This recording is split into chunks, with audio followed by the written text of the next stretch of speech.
So entering a race, it's going to be a start and it's going to be a little bit crazy, and get through that and then let's go race and go to the end, and it's a blast.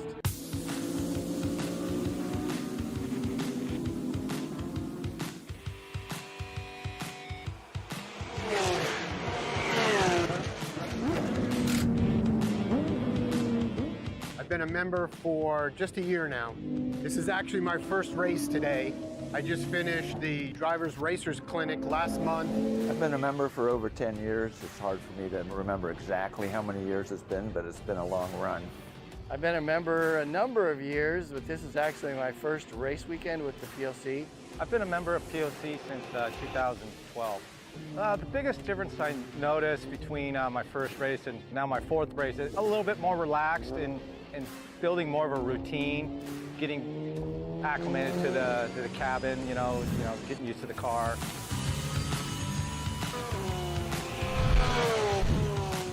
A lot of the cars, of course, are getting newer and newer and more power, and a lot of people are not racing the old cars as much, but they are here with POC.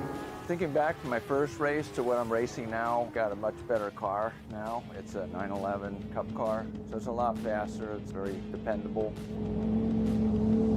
My car is a 2012 Cayman R, race prepared car. It runs in the GT3 class. Feels good, feels good. A little bit of adjustment. So this car here, I just picked it up. It's a 2003 996. Yeah, no doubt my favorite moment was at Willow Springs for the tribute to Le Mans, and it was raining that weekend. Happened to be my first race, and I didn't bring rain tires, so with slicks on it was really challenging. It's really exciting racing in the rain. Just running with the group. Everybody's been really cool and helpful as far as trying to get us acclimated to the club and racing. And everybody's been very, very helpful, very approachable too. When I improve, I pass some cars, get together with my friends at the end of the day, have a couple beers, maybe a Jägermeister. It's not just one time, it's pretty much every time we get together, so.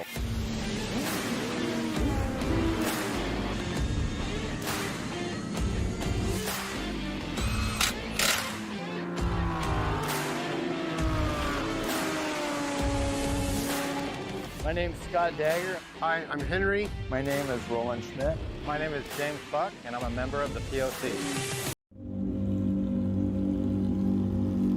Welcome to day 2 here at Chuckwalla Valley Raceway for round 3 of the Porsche Owners Club Championship. Great to be back with you for some more racing here on a Sunday morning. It's Jeremy Scott. Pleased to have you on our YouTube stream. Make sure you like, follow, subscribe, and tell your friends, tell your family that we're going racing all morning long. That's all morning long for the most part. We're compressing the schedule just a little bit. As you see right there, there are most of your red class contenders.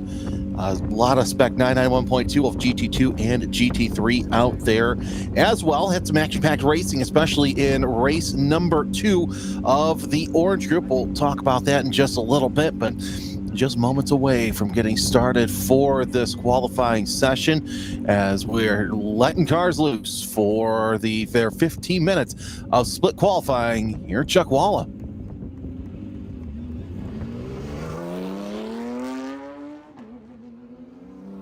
Evan Minardi going to be the first one to let cars out there, as you do see a couple of GT3 cars out there. There is Brecca Viglio, and I believe that's Jim Sulzer, who's sitting out there as well right behind him. So we'll get those cars out there in just a little bit.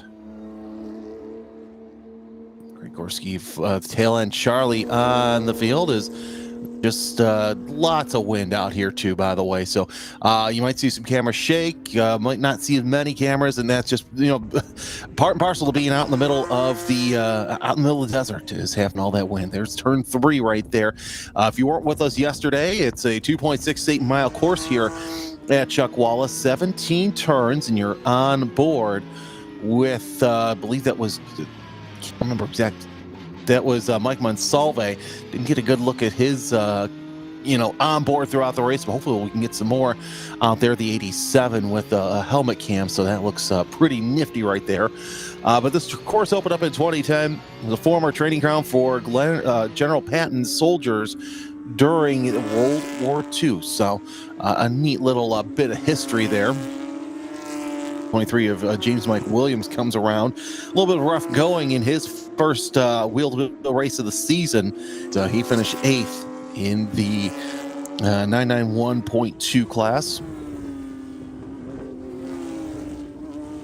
But good news is this track was actually set to be originally was farmland, and there were plans to convert that land to water skiing and wakeboarding facility with waterfront real estate. And today, we have racing here. Yeah, turn 13, which is banked right there as the drivers making their way through turn number 14. You see the shake there on that camera, and wind's only going to pick up throughout the day.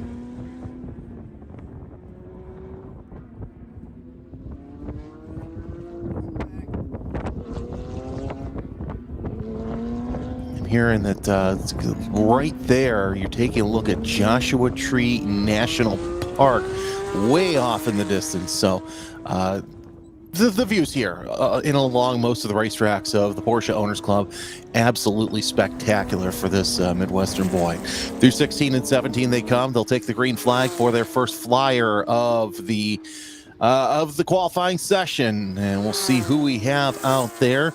I see at least 10 cars who have clocked the beacon. We'll get set for qualifying.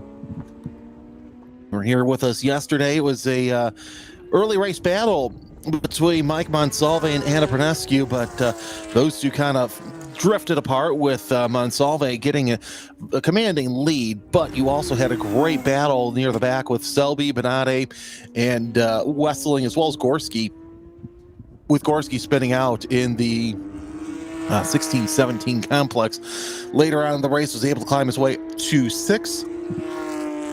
Silly podium in the Spec 991.2 was Monsalve at the top of the charts, second to Pernescu, and third to Dwayne Selby.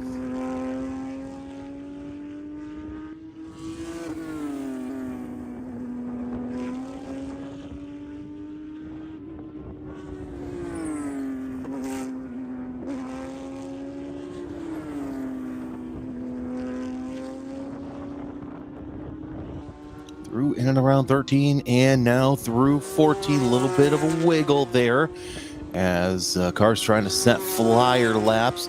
Benade the first across the line, 49.204, as Gorski also setting up some time with a 2:46. That's just a warm-up time. And Wesseling now with a 50.658. Let's see what Monsalve can do. I think Mike Williams sitting there too, 51.771. There goes Monsalve, your points leader, and he's to the top, 46.974 out of the number 87.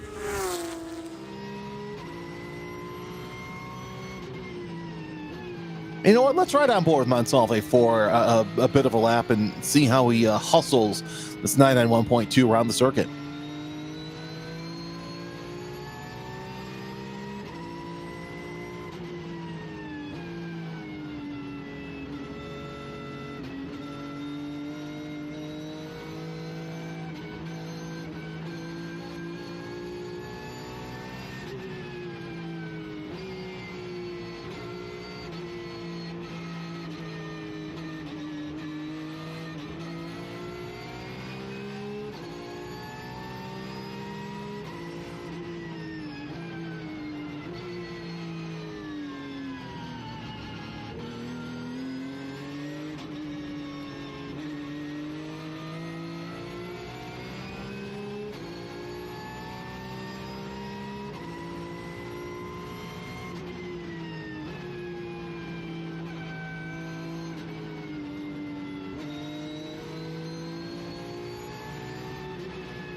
So that was a 46.025 out of Monsalve. It was really neat to watch the predictive timing that he had up there just above the camera shot, and it was really cool to see how it would, would move, and just the technology that has come in with this.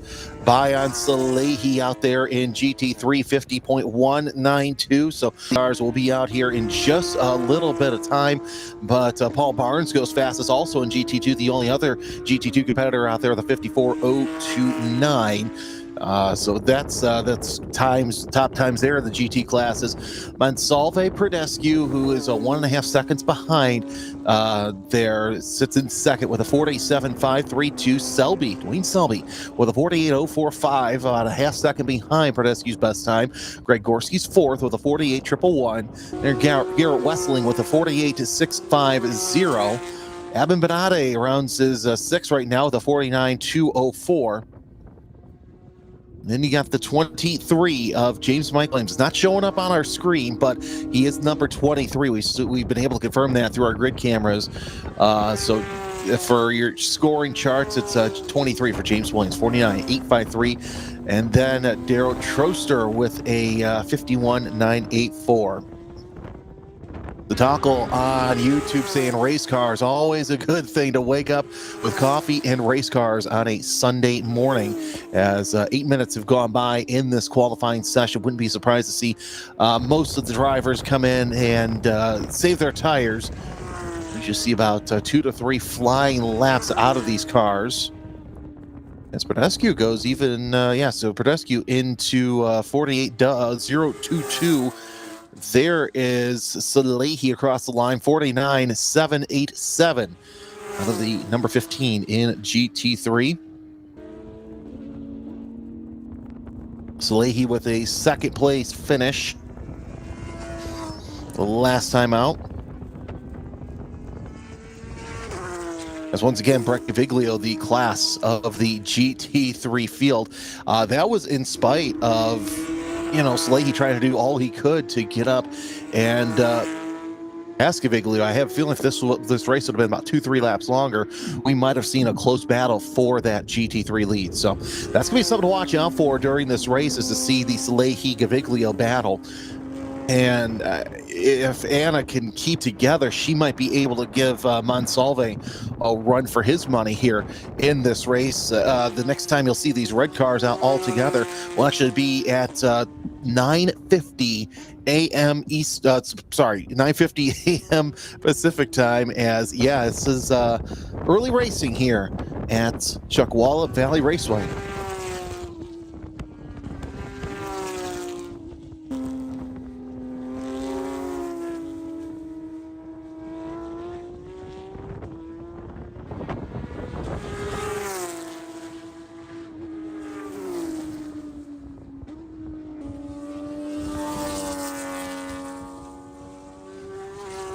Greg Gorski at a third right now, the 47.917. That's 0.3 of a second off of Predescu's best time. And you see Predescu, Selby, Williams all going into the pits, and Selby's going to stay out. Let's see what he can do. He's kind of cooled off his tires, did a 212.557 across the line, goes even quicker. 45.558 out of the 87 of Monsalve. So here's Gorski's time across the line, 48.333. Not able to best is 47.917. So drivers getting ready for this second half of qualifying. As you see Gorski making his way around turn number 3. So Gildersleeve, Coral will work their way into the qualifying session.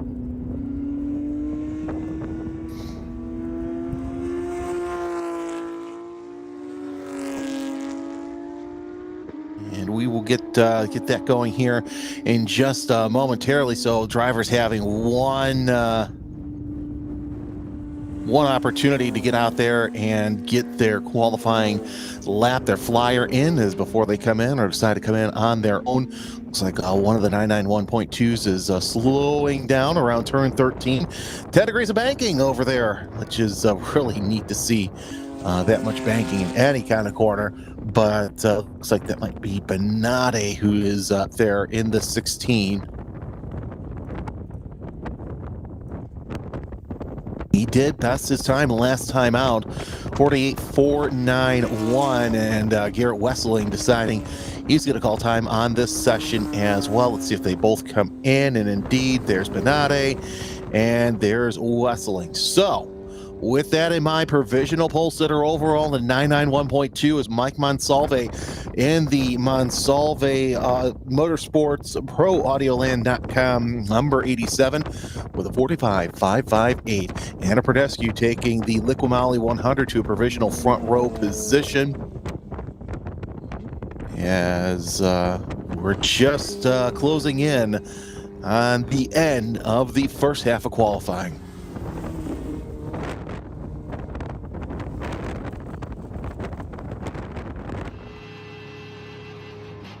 See Monsalve coming into the pits. Row 2 will provisionally be the 124 Cock Oil Porsche of Greg Korski and the number 7 Vision Motorsports 991.2 of Dwayne Selby. Interesting to see Monsalve put his hands up in the air, kind of shake his head. It was a good qualifying effort either way. A 45.558. That's good enough for the pole. Not the best time he had yesterday, but still.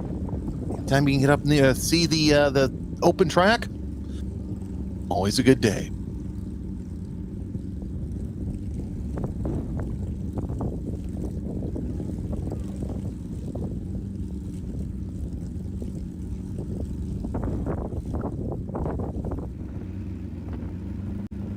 All right, let's reset and go do qualifying for GT. See Jim Salzer. He'll be one of the cars out there in this qualifying session. Rich Gildersleeve, who really had a great season debut in that Cayman, really did quite well in spite of finishing second to Paul Barnes. But Barnes just the class of the field here in GT2 this weekend. And then you have the 333 of Mark Carell, who's out there. And you still, so that's going to be quite a sight. Again, you've got the 70 of Gaviglio, who still has to turn a lap. So a lot of GT2s, GT3s who will be out there, will run their qualifying. It's only about 4 cars out there to get their fastest lead, as 1 minute has been given to the grid.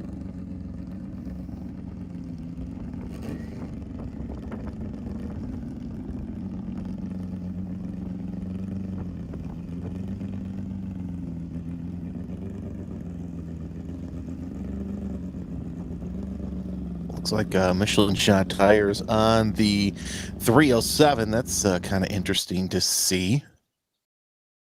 We'll have it on board here as well at some point with Gaviglio.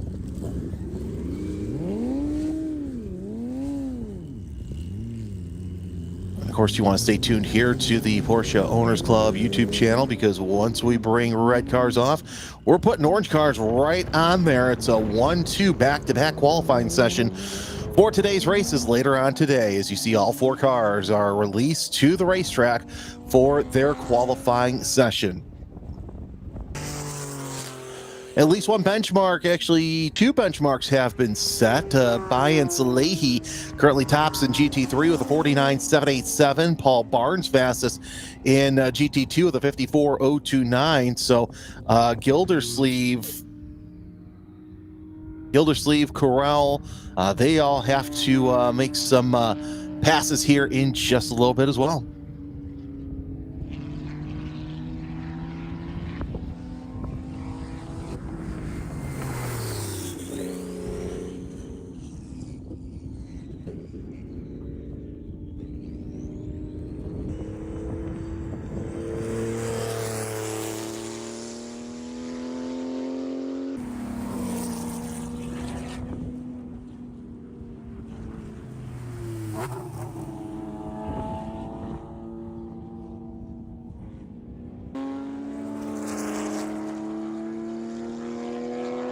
Working their way through the 8, 9, 10 complex for the first time. Everybody trying to gap themselves out just a little bit as well, as Monsalve will come across the line and he will take the green flag. I'm sorry, not Monsalve.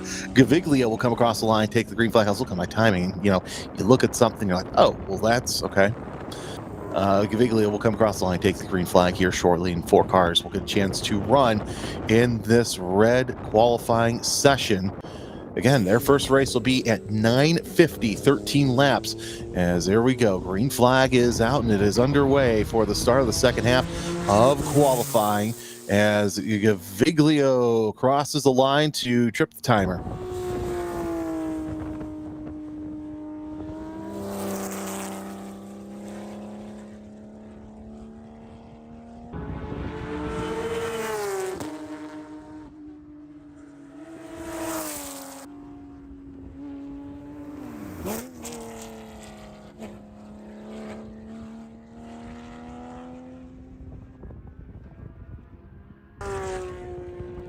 So at hand today, Gaviglio trying to go for a perfect sweep so far in 3 weekends.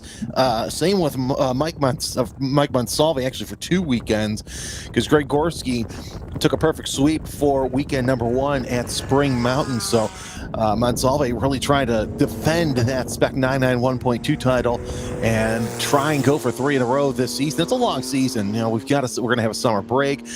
Next race is going to be Willow Springs. We'll talk about that in just a little bit, but right now we're set on qualifying for GT2, GT3 in the red group. As you see, Salzer making his way through the 8, 9, 10 complex. Not too far away is the 333 of Mark Corral, as he works his way down, up and down, and now takes the uphill through turn at number 11. Oh, just a commitment there through 11 to set yourself up for turn 12, which in turn sets you up for the right-handed banked turn 13.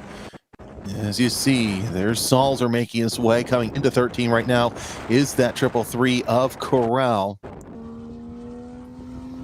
Now through turn 14, both of these drivers trying to see if they can best the times of Bayan Salehi, as Gaviglio, his first flyer at a 50.136.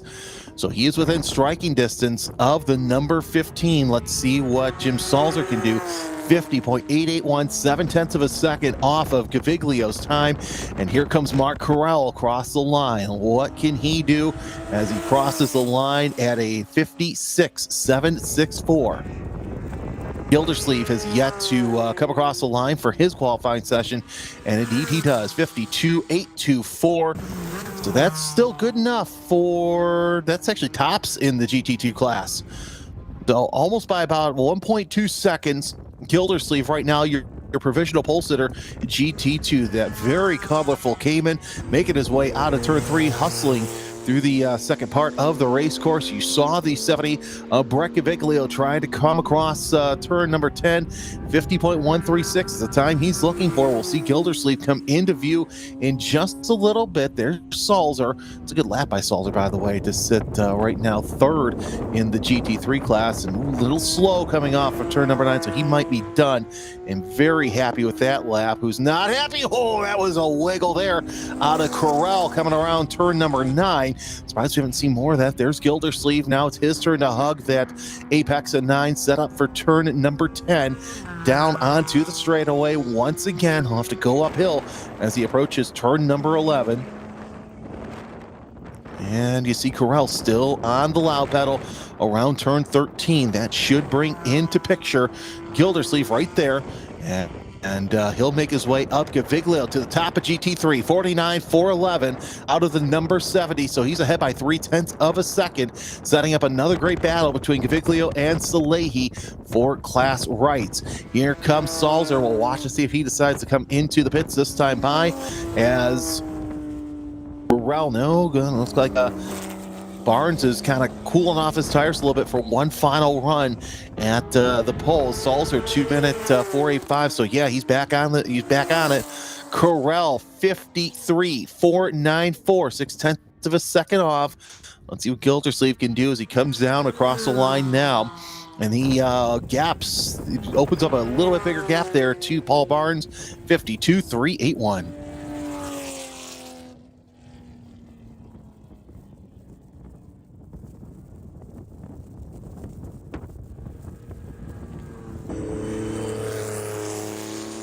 One final chance for these drivers to make their way onto the top of the time chart.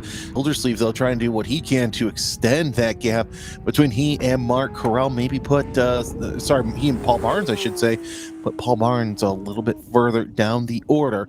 As you see, the 10 working his way around. Salzer trying to set himself up for turn number 10. A nice long run as it sets you uphill to turn 11. And it's going to be session over for Mark Corral as he is happy with his time, 53.494. That is the time that he is going to stand on.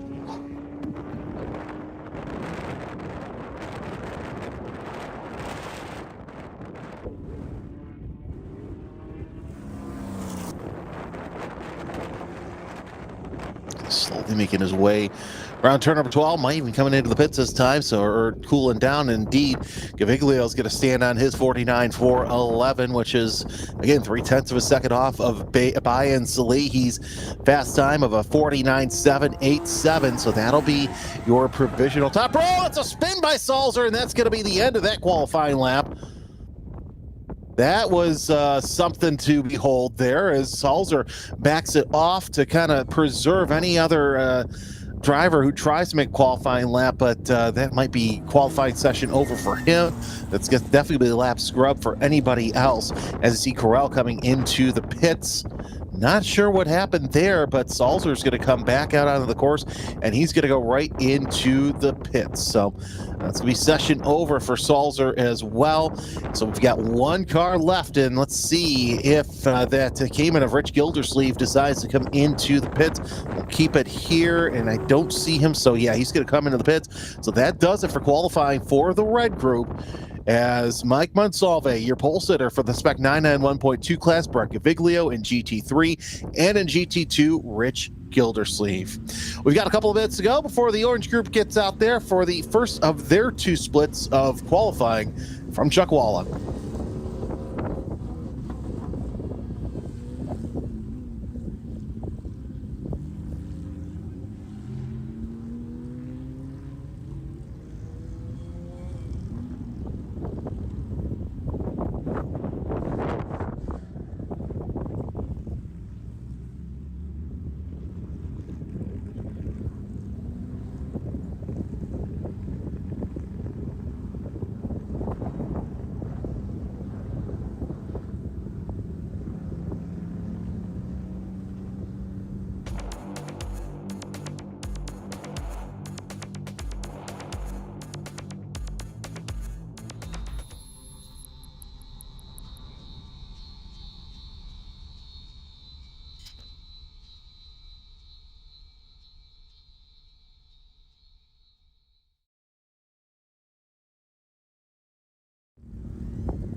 So entering a race, it's going to be a start and it's going to be a little bit crazy, and get through that and then let's go race and go to the end, and it's a blast.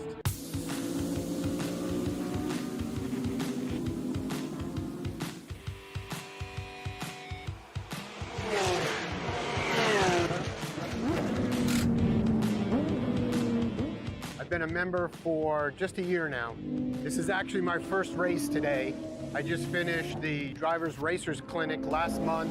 I've been a member for over 10 years. It's hard for me to remember exactly how many years it's been, but it's been a long run. I've been a member a number of years, but this is actually my first race weekend with the POC. I've been a member of POC since 2012.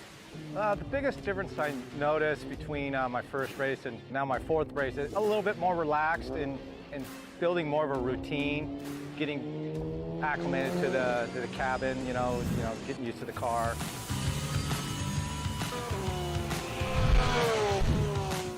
A lot of the cars, of course, are getting newer and newer and more power, and a lot of people are not racing the old cars as much, but they are here with POC. Thinking back to my first race to what I'm racing now, got a much better car now. It's a 911 Cup car, so it's a lot faster, it's very dependable. My car is a 2012 Cayman R, race prepared car. It runs in the GT3 class. Feels good, feels good. A little bit of adjustment. So this car here, I just picked it up. It's a 2003 996. Yeah, no doubt my favorite moment was at Willow Springs for the tribute to Le Mans, and it was raining that weekend. Happened to be my first race, and I didn't bring rain tires, so with slicks on it was really challenging. It's really exciting racing in the rain. Just running with the group. Everybody's been really cool and helpful as far as trying to get us acclimated to the club and racing. And everybody's been very, very helpful, very approachable too.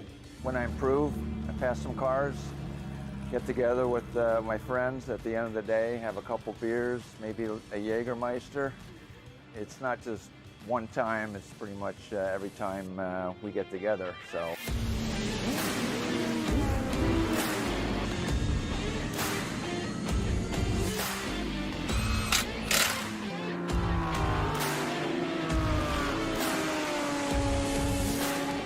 My name's Scott Dagger. Hi, I'm Henry. My name is Roland Schmidt. My name is James Buck, and I'm a member of the POC. You see the Spec Caymans, Spec Boxers, I should say, heading back out there on the circuit for their qualifying session. This is for the Orange Group cars. They already had 2 races yesterday, and now they're going to send it off with one final race this morning. Morning or afternoon? Let's see here. Yeah, morning.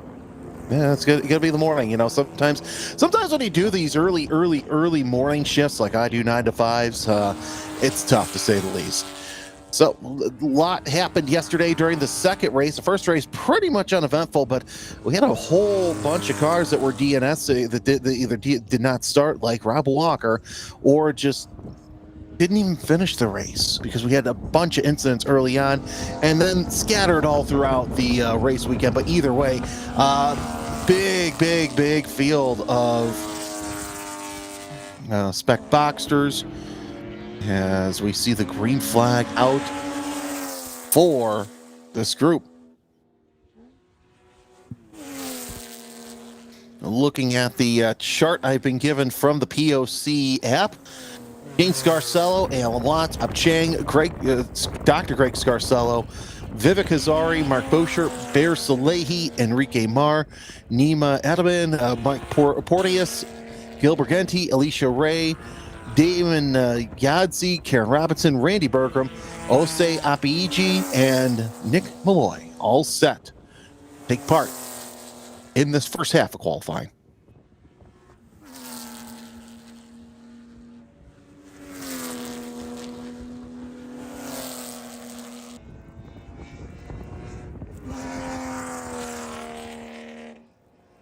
What these cars can do is they make their way around for the first time at speed. The Doc will be the first one to get his time out of anybody here in this group, working through the 8, 9, 10 complex. There's Chang. There's Hazari. Of course, right there is Bear Salehi. Salehi finishing off second and third yesterday during the race. I think Salehi was one of those cars that was not able to finish the race. Phil Town with a pair of wins in GT5, third and a second for Jane Scarcello as she took her Mazda Miata SSC, the 486 Montecito Dental Group, up to both ends of the podium.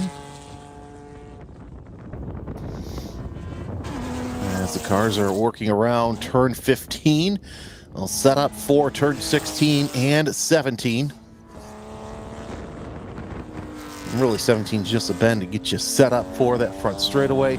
As Scarcello comes across the line, 205.686. His time is Chang, and Hazari will come across the line as well. 205.9 out of Chang. Hazari with a 205.775. Those are your first three times. You'll see Boschert come across the line with Bear Salehi quickly in tow. Boschert with a 208.064. Salehi with a 7.725. As 13 cars out there on this qualifying session.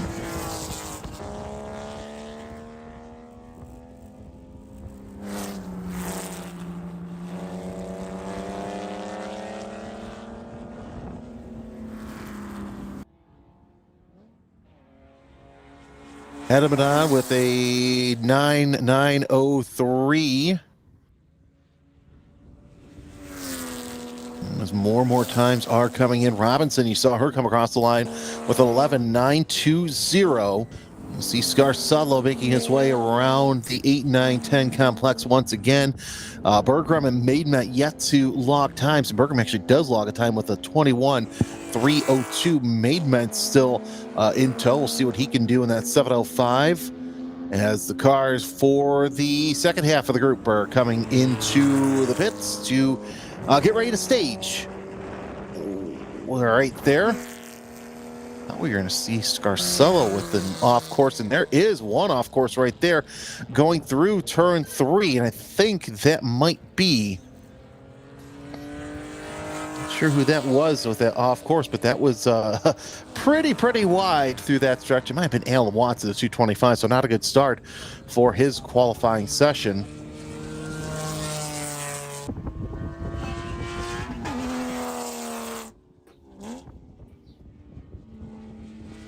You see here it's dirt, and you can kind of see when a car goes off instead of just grass like most tracks east of the Rockies. Mayman has not logged a time yet as Scarcello lowers the bar in Spec Boxer with a 5.361. Hazari goes to the top overall with a 5.024 in his number 152 Spec 2.7. A rare DNF out of Hazari yesterday led to all three Spec 2.7 cars just out of the race. So nobody really finished in Spec 2.7. Scarcello, though, still at the top with Bob Chang and Mike Porteous now logs 9.592. So it slows down just a little bit, gets ready for another run at the top of the charts.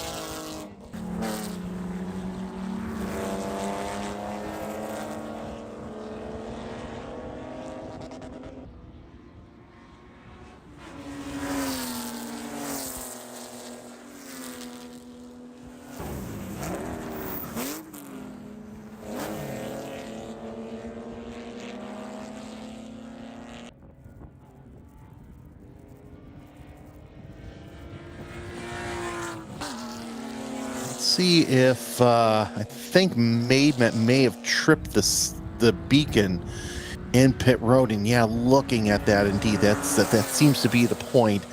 As you saw Alan Watts cross the line with a 210.542, so a little bit of a rough start for the 225 is really to get a 10.542 on your first lap when you go off in turn 3.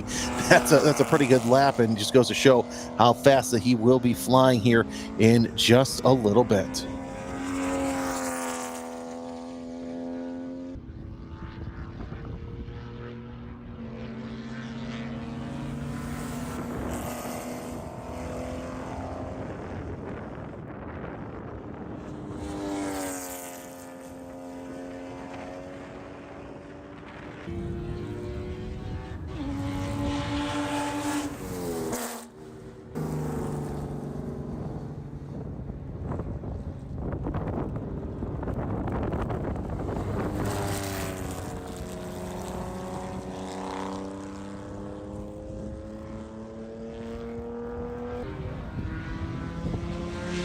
Let's see what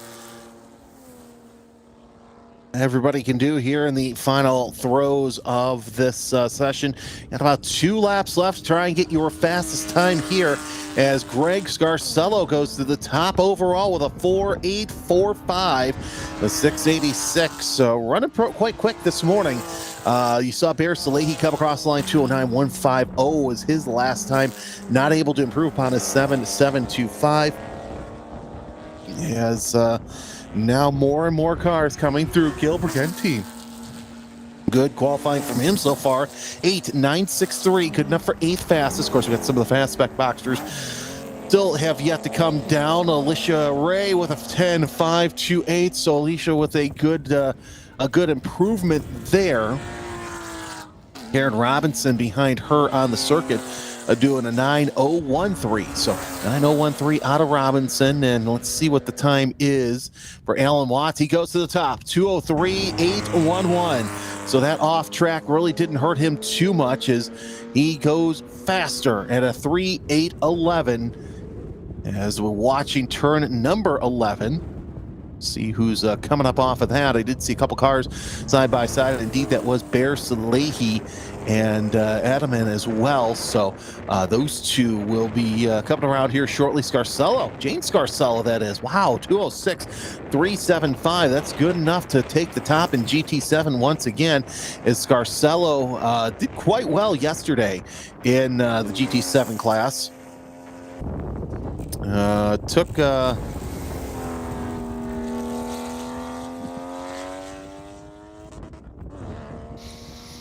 Scarcello doing her and the doc having a good weekend so far, as Dr. Scarcello is gonna back off just a little bit and go for one final run. Will he have enough time? Looking at the start stand, I think he's going to, as you see Bear Salehi coming across the line. Let's see what he can do in his number 47, 2:10.237. So that might be time on him as well, unless he's going to try and go for just a little bit faster.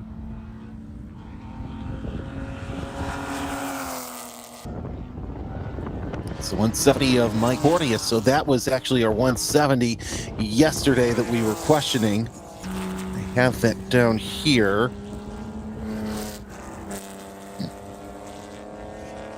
As Porteous finishing 20th and 13th yesterday.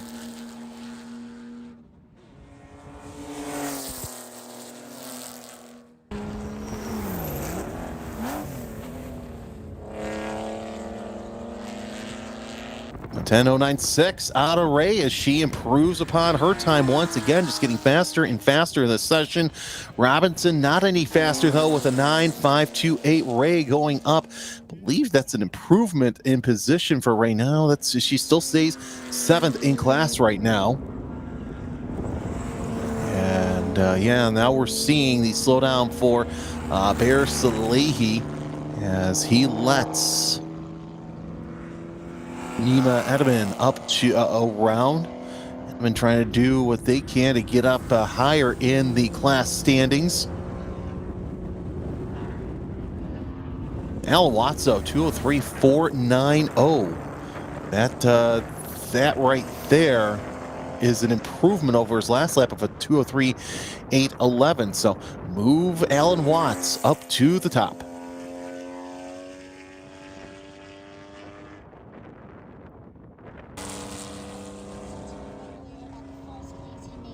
Porteous closing in on Salehi.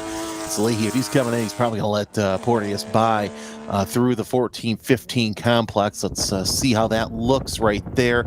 And Salehi, yeah, just ducking over, letting Porteous around. Let's see what he can do. Right now, he's 4th fastest in class with a 2:06.031 around that final corner, as the good doc puts a best time for him up, a 2:04.725.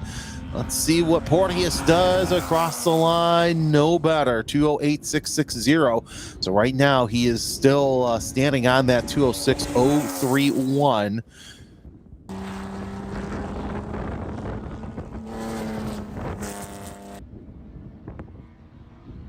As the checkered flag is out on the first half of this session. Ray comes across the line. She goes even faster, breaks into the 9s. 9-6-8-0 out of the 8:34 of Alicia Ray. See who else improved upon their time. Vivek Hazari with a 2:05.024. That's fastest for him. Bob Chang, 2:05.579. Did 2 laps, pulled it in. And another quick lap out of Alan Watts with a 2:02.989. Let's see who comes across the line now. That would be that's a Jane Scarcello as she goes to 5th fastest overall with a 2:05.962.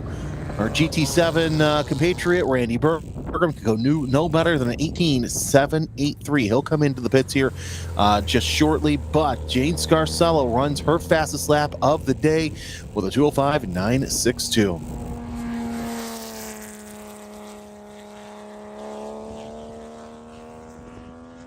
See what Dr. Scarcello can do as he's trying to best Alan Watts' time, and he is not able to do that, but he runs a 2:04.822, his best time with a 4:725. And that should do it for qualifying group number 1. The second group's going to be actually quite quick as well, with a lot of the fast drivers making their way to the pit road as we speak. Remember, these drivers are running day-old tires. They've had a warm-up session. They've had a qualifying session. They've had 2 races on these tires for the most part. There are a couple drivers who will have a little bit fresher tires that might be a little bit more of a threat than we saw yesterday. And that includes that of Rob Walker, who didn't even run. Ryan Moore ran basically ran all of 2 or 3 laps. So that there's some fast cars that we will see up at the front here as qualifying for Group 1 is complete.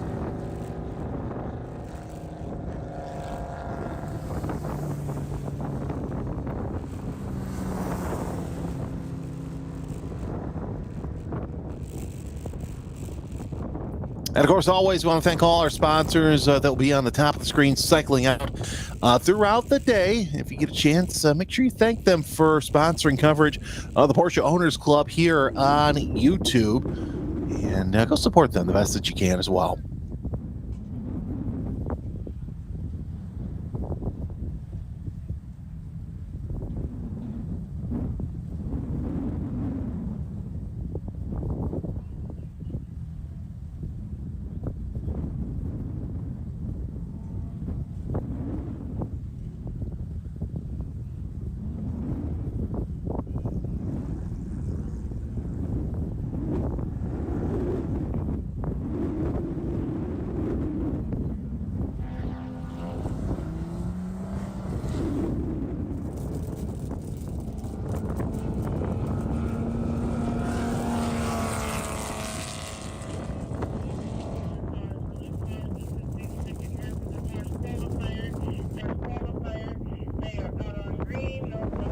So some of the cars that we will be seeing here on this qualifying session include that of Nigel Maidment, Alex Maslov, Ryan Moore, Rob Walker, Brandon Meyer Kovac, Chris Kiefer, Larry Haas. Gene Seigel had a great run yesterday to 2nd place. Murray Wonderly, Klaus Draymond, Reto Eberle, Chad Carnevale, and John Krylo. And that's as far down as I'm going for now. Let's see if I can get some more names here off of the, let's see, Phil Town, Stephen Peterson, Chris Basin, who's had a great run so far. Basin, I do think, as he's in the 457. Basin with a little bit of a rough go, though, of race number 2. He's one of those handful of drivers who came out, and you see there's no rear bumper right there on Murray Wonderly's number 614.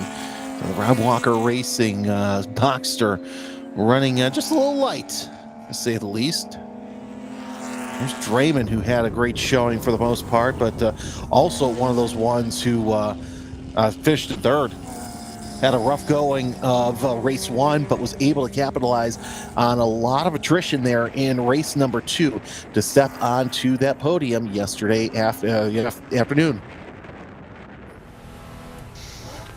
Aboard with Rob Walker. We saw what these cars are doing on board for the red group, and of course you get to hear what the momentum has to do for the orange group. Let's sit back and watch a master at work as Rob Walker starts his flying lap for race number 2 here at Chuckwalla.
Rob Walker across the line, and that was fast time, 59.480. Right now, the only driver in the 1 minute time bracket as a Walker drops the fast time for this session.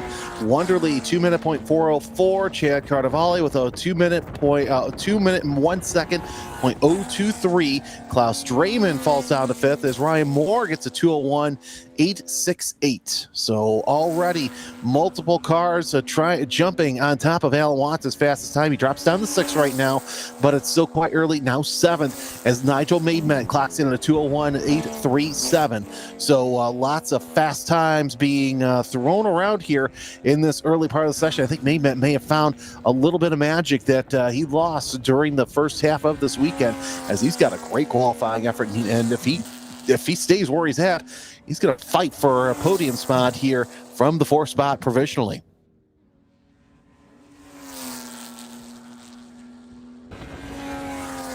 Very Haas with a 4.788.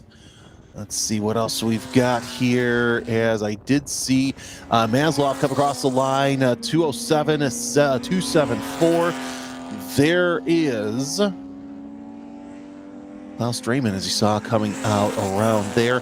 Also Ryan Moore picking up some pace here as he's got a little bit of fresher tires, but still everybody chasing that fast time by Rob Walker, which no doubt he will definitely be trying to lower that bar a little bit more. 59.480 is the fastest time out of anyone here in this orange group.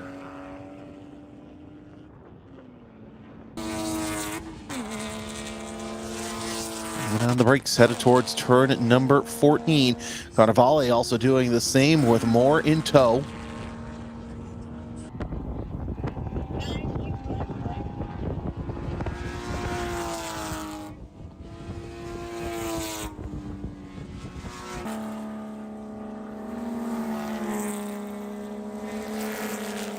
Let's see what these guys can do. And yeah, once again, Walker lowers that bar once again with a 58.885. All he can do is laugh right now as Walker just walking away from the field right now. Wonderly 2:394.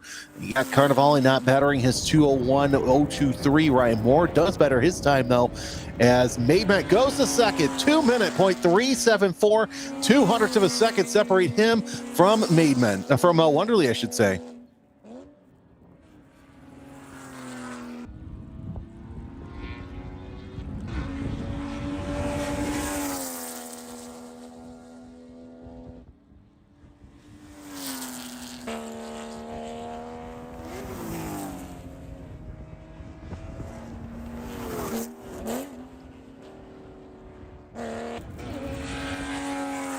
On the next couple of corners we go, as there's just about 5 minutes left to go in this session. Let's see here. You did see Brandemeyer Kovac with a 2:04.176. There goes Maidment, Wonderly, Wonderly, Carnivale, and more. As Krylo up to 6th. Not a bad showing out of him. 2:01.905 is the best time he's doing right now. We'll see how much longer Rob Walker stays out, if he's going to stand down that 58.885 right now. The only driver in the 1 minute bracket. Oh, that's a wiggle, and talk about a save right there by Krylo. That thing was wanting to get a little loose there, coming out of turn number 12, and he was able to save it and set it up for 13. That will definitely hurt his time just a little bit, but still, you got to give that save to the 682 as he works his way around.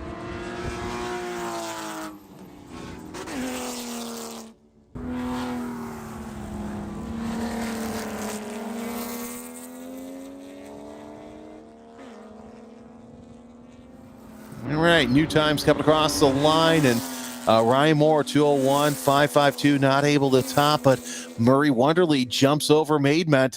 He's provisionally on the front row with a 2:01.94. So Wonderly second, Maidment down to third as he improves upon his time, but loses one position, 2:03.74 out of the 7:05. Carnivale with a 2:01.023. That's good enough for fourth fastest. Ryan Moore rounds out your top 5 so far. He did a 2:01.552, but not good enough to improve upon his 1:384.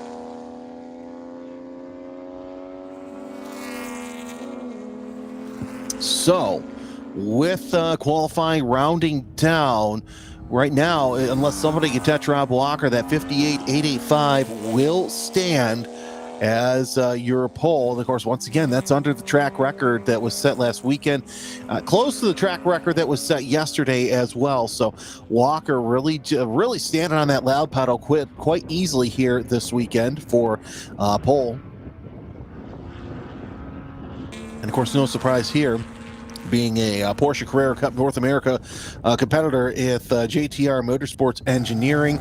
You know, I met him as a driver in Porsche Sprint Challenge, and he, you know, in the Masters class up front, and of course it was easy to spot him because he's got the Herbie the Love Bug.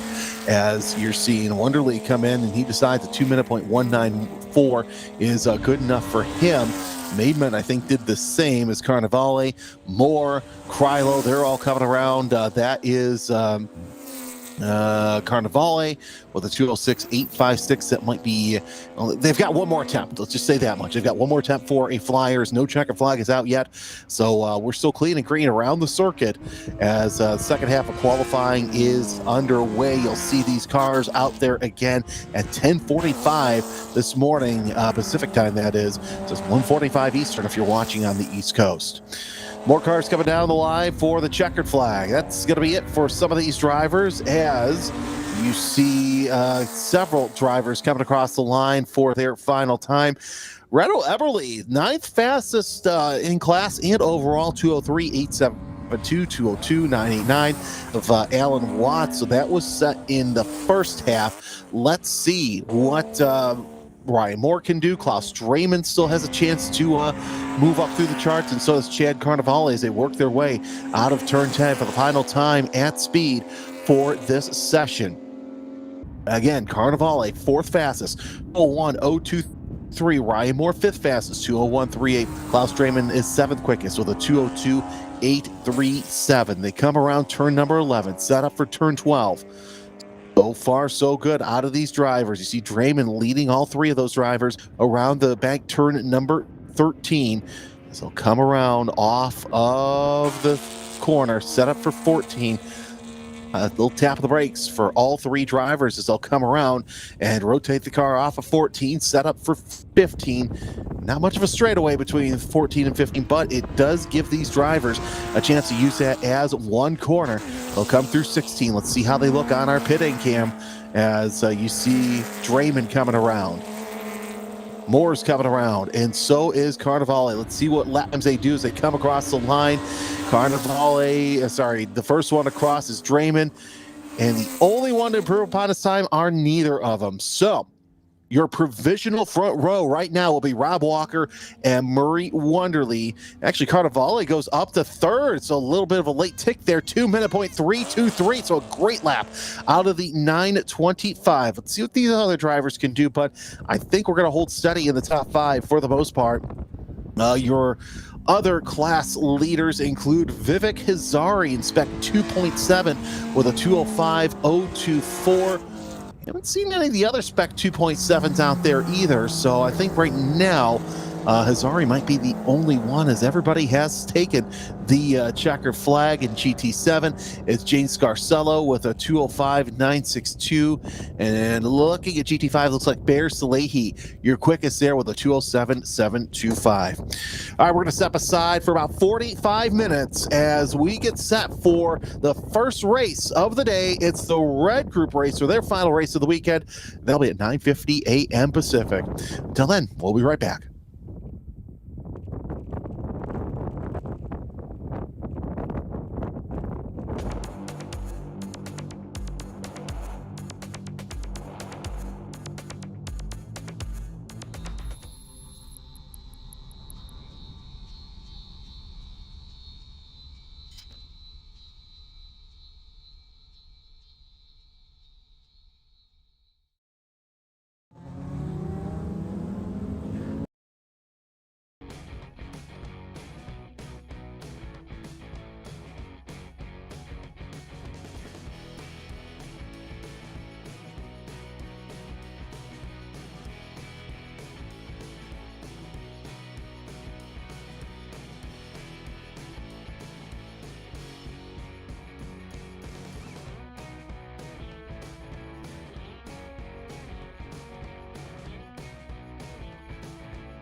So entering a race, it's going to be a start and it's going to be a little bit crazy, and get through that and then let's go race and go to the end, and it's a blast.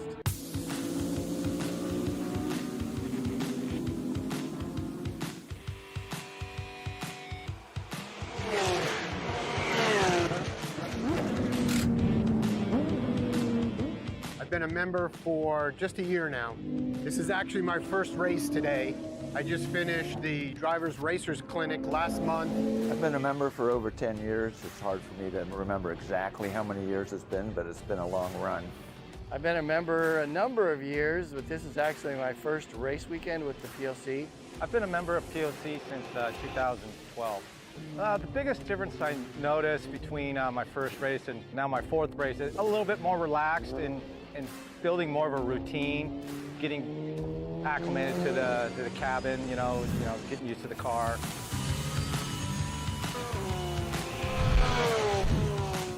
A lot of the cars, of course, are getting newer and newer and more power, and a lot of people are not racing the old cars as much, but they are here with POC. Thinking back to my first race to what I'm racing now, got a much better car now. It's a 911 Cup car, so it's a lot faster, it's very dependable.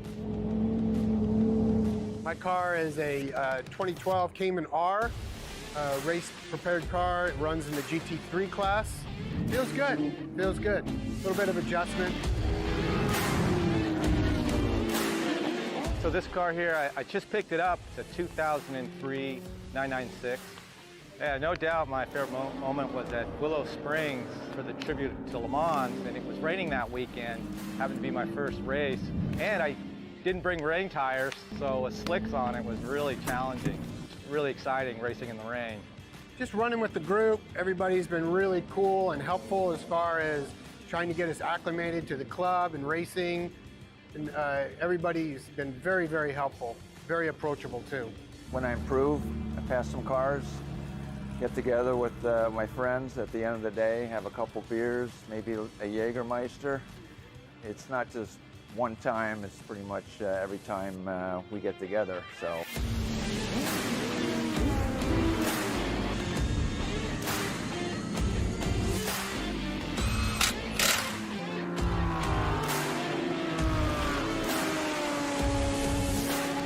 My name's Scott Dagger. Hi, I'm Henry. My name is Roland Schmidt. My name is James Buck, and I'm a member of the POC. You see the cars for the red group staging in pit road as they get ready and set for their final race of the weekend, the first race of the day here lost my mind for a second here, Chuckwalla Valley Raceway, as the third weekend of the year is in its final stages. We are at 1 minute left to go on the grid. Hi, everybody. I'm Jeremy Scott. Great to have you with us as we might have a story here. I don't see our pole sitter. That will be interesting if that does come to fruition. As you see, there's Anna Presidue, as she is supposed to be second. You don't have a Mike Monsalve. Let's see if he comes down pit road. I might see, is that a green car back there? Well, we'll find out here shortly. Monsalve trying to go for 4 in a row so far this season. As his first weekend out at Button Willow, he swept the weekend, won yesterday, but now is oddly absent from the grid. I think that might be the Monsalve Motorsports crew member standing there where he should be at this time, although the grid did give a 1 minute to go, so it could be any moment now that we see either A, Monsalve, or B, the grid roll off from the pit road. It'll be a 12-lap race, a 13-lap race, I should say here. And indeed, the grid's going to roll off without Mike Monsalve. So that is going to be an interesting story if he can get going. And Mike Monsalve not present on the grid. There's Abba Benade having a little bit of a slowdown coming out. And keep an eye on things here. Let's go through the grid anyway, where everybody should be at this time. As you see, Mike Monsalve absent from the grid, but he is set to start on pole. He'll be alongside Anna Presidue in row 1. Row 2 is Greg Gorski and Dwayne Selby. Gorski with that spin in race number 1. See if he can capitalize on doing better here. You take a look at row number 3. It's Eben Benade and Garrett Wesseling. The field is underway. So, unless Monsalve can rush his way around, he will not be starting this race. Talk about big implications. Row 4, it's James Williams still on his first race week out of the season. Daryl Troster sitting back there alongside. And we'll take a look at row number 5, where it's Paul Barnes and Rich Gildersleeve alongside each other. The GT2 competitors looking pretty fast here. Brett Gaviglio and Bayan Salehi make up row 6. Row 7 will be Jim Salzer and Mark Correll. That is the 14 qualifiers. Looks like we're going to be taking at least 13, though, on the grid with the shock non-starter of Mike Monsalve. So we'll see what he can do, see if he comes out here, or if it's going to be a different show without the 87, who is, again, 3 in a row here at the Porsche Owners Club for race weekends. Indeed, everybody kind of starting to line up. You start to see things side by side for position. But, man, what a change of events that we have here as we want to welcome in our second voice here. John Momeyer is joining us here. John, quickly, what a great weekend we've had so far. We're having a great one out here. How are you, Jeremy?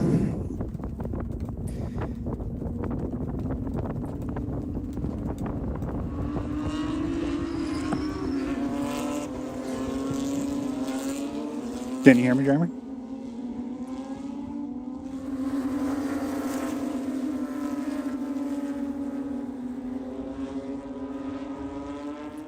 Well, let's go down to the start of the race as the 991.2s are slowly making their way around. Green flag is out, and we are set to go underway. As you saw, it's Prodescu and Gorski with the lead. Gorski gets out in front, and Selby and Benade battling for position as they work their way around.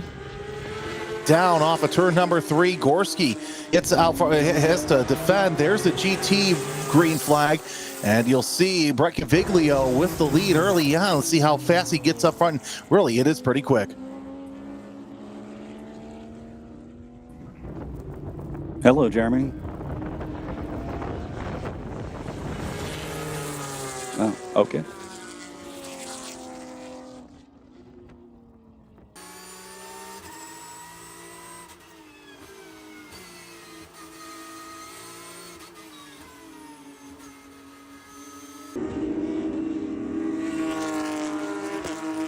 So far, so good for the Spec 991.2s as they work their way out of 8, 9, and 10. Down the back straightaway, they'll come at speed. And so far, Greg Gorski opening up a big advantage over Prodescu down into turn number 12, now through 13. And it's waving around right now. But I've got to say this, Benade with a good jump there for the third spot. So he's gotten around Selby for the time being, although these two are going to battle each other tooth and nail through the lead for the bottom part.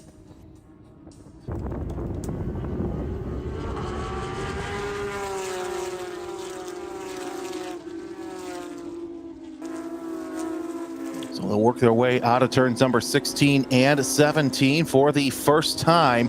And we still seeing everything single file for the 991.2s. So yeah, Gorski in the lead, Selby in third place, Benade in fourth, Anna sitting back there in second place. And there's your GT lead with Gaviglio sitting up there ahead. Actually, that looks like that is Salehi who's up ahead of Paul Barnes, and they come across the line.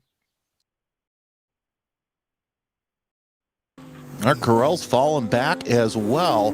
Viglio leads Williams, Salzer, and Gildersleeve.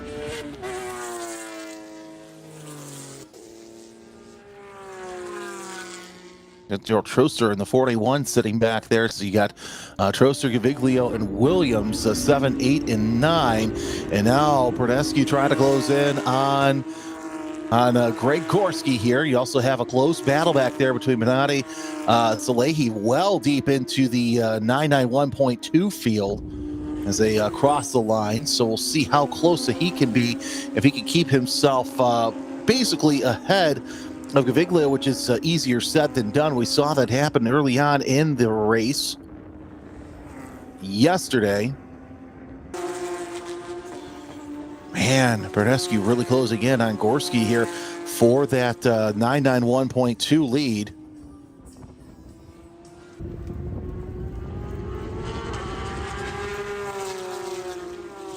We've got a couple of onboards here with Greg Gorski and Evan Benatti. We'll see. I'd like to take a look at Benatti's onboard here in just a little bit as he's trying to hold off. There we go. That's a good shot.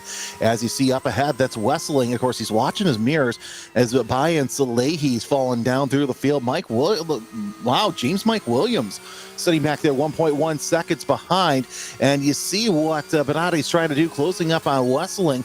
Little bright here, but still you can kind of see right just up ahead, there is the 722 of Wessling sitting back there. And of course, Salehi still has a couple of cars between he and Gaviglio. So far, so good as we're working our way. This is lap number 2 of 11.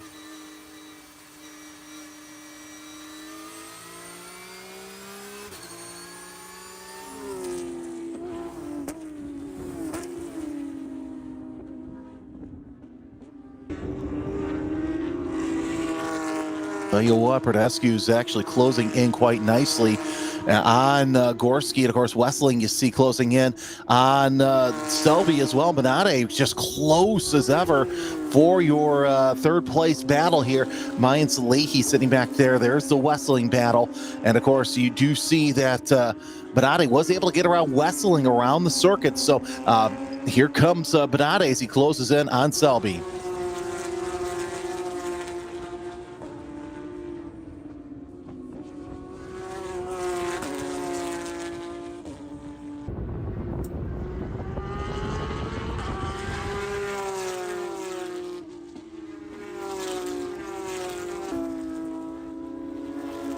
Down around the final corner, we saw 0.165 seconds separate Brodescu last time by from Gorski. You see them cross the line this time by. Looks like just a little bit bigger. We'll get confirmation from timing and scoring here in just a little bit. But now Selby, Benatti, and Wessling are closing in on that battle for the lead. But you do see that Wessling is trying to close in on Benatti once again for Selby for position, as they're working their way around once again.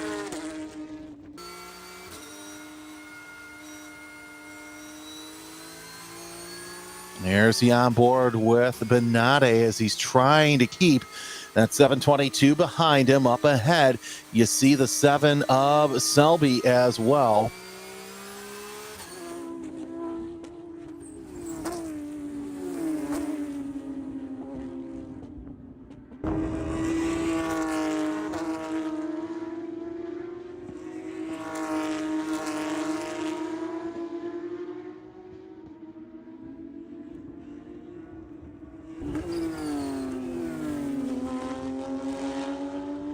So they're going down the circuit right now, and the battle for first is kind of cooled off just a little bit. Selby, Benatti, and Wessling, 3, 4, 5. You see them working their way around that bank turn 13. Now you have the setup here back there, and Salehi falling back just a little bit as well. Mike Williams in a battle with Daryl Troster for, I believe that's going to be 6 in class right now. And so far, so good as they work their way around. There you see the gap. Oh, that's dangerous for Salehi, as now Gaviglio, he's got nothing but open track between he and the GT3 leader. Take a look at the lap times as both of them running about the same lap times. So it's only a matter of time for 9 laps to go for this to really work itself out. As you see that yellow number 15 trying to hold on for, as Mike Williams has gotten around as well. Actually, no, that's not Mike Williams. That is, I believe that's going to be Troster sitting back there with confirmation once they cross the line this time by. And yeah, just the gap there is absolutely, it's going to close down here shortly unless Gaviglio can find another gap. As Downforce 9, never heard of this track. Thank you for live streaming. This is one of the great tracks out west. And now you see how much he is closing down. Gaviglio is on Salehi. As you see Gildersleeve closing in on Salzer. That's for overall position. Gildersleeve has a pretty decent lead over Paul Barnes in the 6:36 for the time being. Actually, get out of this timing sort mode. We'll get you the real time here as you're on board with the 70 of Gaviglio. He's about 5.6 seconds behind Salehi. So Gildersleeve with a healthy lead in actually trying to chase down Paul Barnes, who's in GT2 leader. Barnes leading that gap between Williams and Barnes for 991 and GT2. But Gorski, 0.7 of a second ahead of Perdescu for the lead. There is Salehi. There is... was able to get around Barnes last time by. So now he puts another car between he and Gaviglio. So that's a good thing for Salehi, not so much, and really also for Gildersleeve if he can catch up. But yeah, it might be too much for Gildersleeve to close in on. As you know, Gildersleeve had the lead early, had the pole for GT2. Wasn't able to make something happen here. Evan Bonatti, your fourth place driver in 991.2, trying to hold off Garrett Wessling with a pass there. You're on board with him. You see how close that he is, though, to Selby to try and get up to that third spot. And Selby with a great showing so far this race as he's trying to get into that podium position, but this battle for the lead also heating up between Gorski and Perdescu. Both of those drivers running about the same lap times. Anna ran a little bit faster, about 1/10 of a second faster, but man, Wessling really knocking at the door of Bonatti in fourth spot, trying to get up one. I have a feeling if Wesley's able to break through on Bonatti, we're going to see a close battle for third place in a couple laps past that.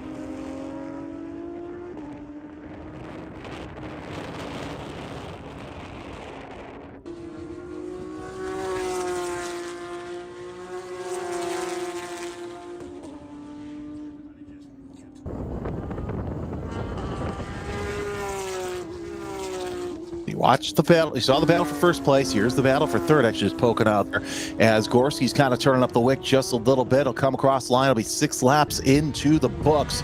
Half a second separated Gorski from Perdescu. How much does it separate this time by?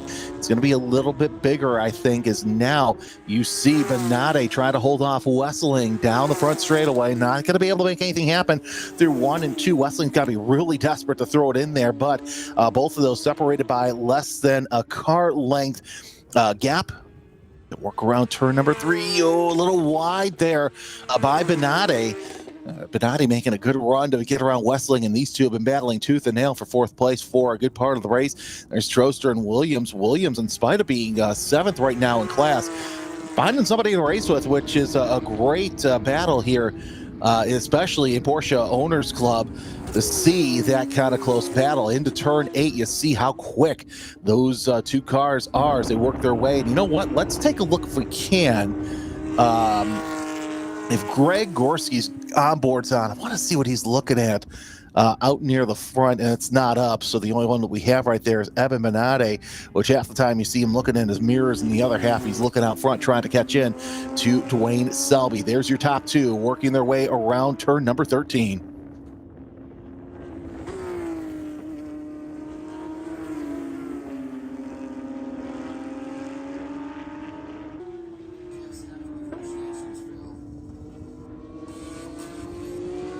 Of course, you see the GT battle near the back as well. By and Salehi has opened up a 10-second gap to Brett Gaviglio And Paul Barnes keeps falling through the pack. Here's the problem. Barnes is doing 57s, whereas Gildersleeve is doing 53. So I would not be surprised to see Gildersleeve and Barnes in a battle for position here in just a little bit of time. Speaking of that battle for position, here comes Anna. She's only 1 point, last time by 1.1 seconds, and it's definitely going to be a shorter gap as she's really closing in on the 124, Greg Gorski. And if she can get around Greg and get her first win of the season, that speaks volumes, because Greg is one tough customer to get around when it comes to that. Her best finish of the season thus far, pair of seconds, one yesterday and one at the second race at Button Willow. There is the Troster Williams battle. I think, Mike, being a TT competitor, probably really happy to be racing somebody. And look at how close Anna's getting. She's almost on the back bumper of Gorski, though Gorski able to open it up around turn 10. This is going to be the battle to watch with 6 laps to go.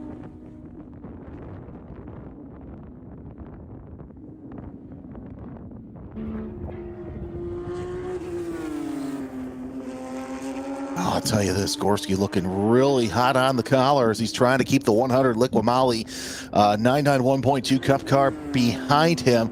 And she's really catching up. Anna is around turn 13. Now through 14, they come both heavy on the brakes. Around the 14, 15, it's going to be a double apex, and Anna's closing in ever so slightly. She's got probably one more opportunity this lap, and that's heading into turn number 16 to make something happen, though she might be too far away to do anything. 0.4 of a second last time by was the gap between the two of them. Now they work their way around turn number 16. And here's the thing. Tiptoed around 16 the best he can, because he was locked in a battle yesterday and lost it around turn number 16. So he's probably got that in the back of his mind. But knowing Greg, with all the competitions and competitors he's raced against, I highly doubt that he's got that thinking. And here comes Anna closing in, coming out of turn number 3. Let's see what happens through 4, as you do see. Well, looks like that battle for 4th still heating up right now between Benade and Wesseling across the line. They are closing in. There you go. You see the lap times between Gorski and Pranescu, and they're close. They're really close together between the two of them as they work coming out of turn number 10. They'll head up towards turn number 11 momentarily. Actually, there they are right now in 8, 9, and 10. Thought they were a little bit faster than they really were.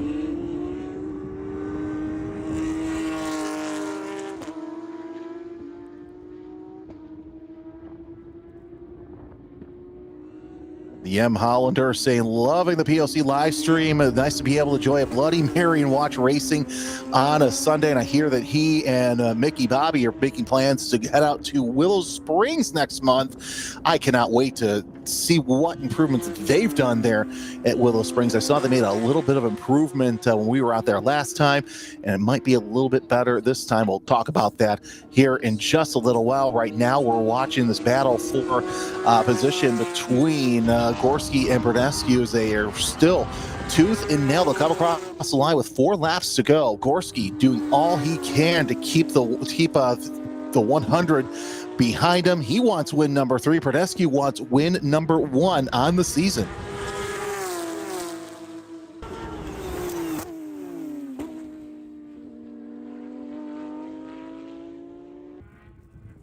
Right there on that apex curbing as Gorski. Oh, we got one car off over there in turn number 9. I'm not sure who that was. It almost looked like it was whoever was behind the 636 of Paul Barnes. Oh, that's Gildersleeve.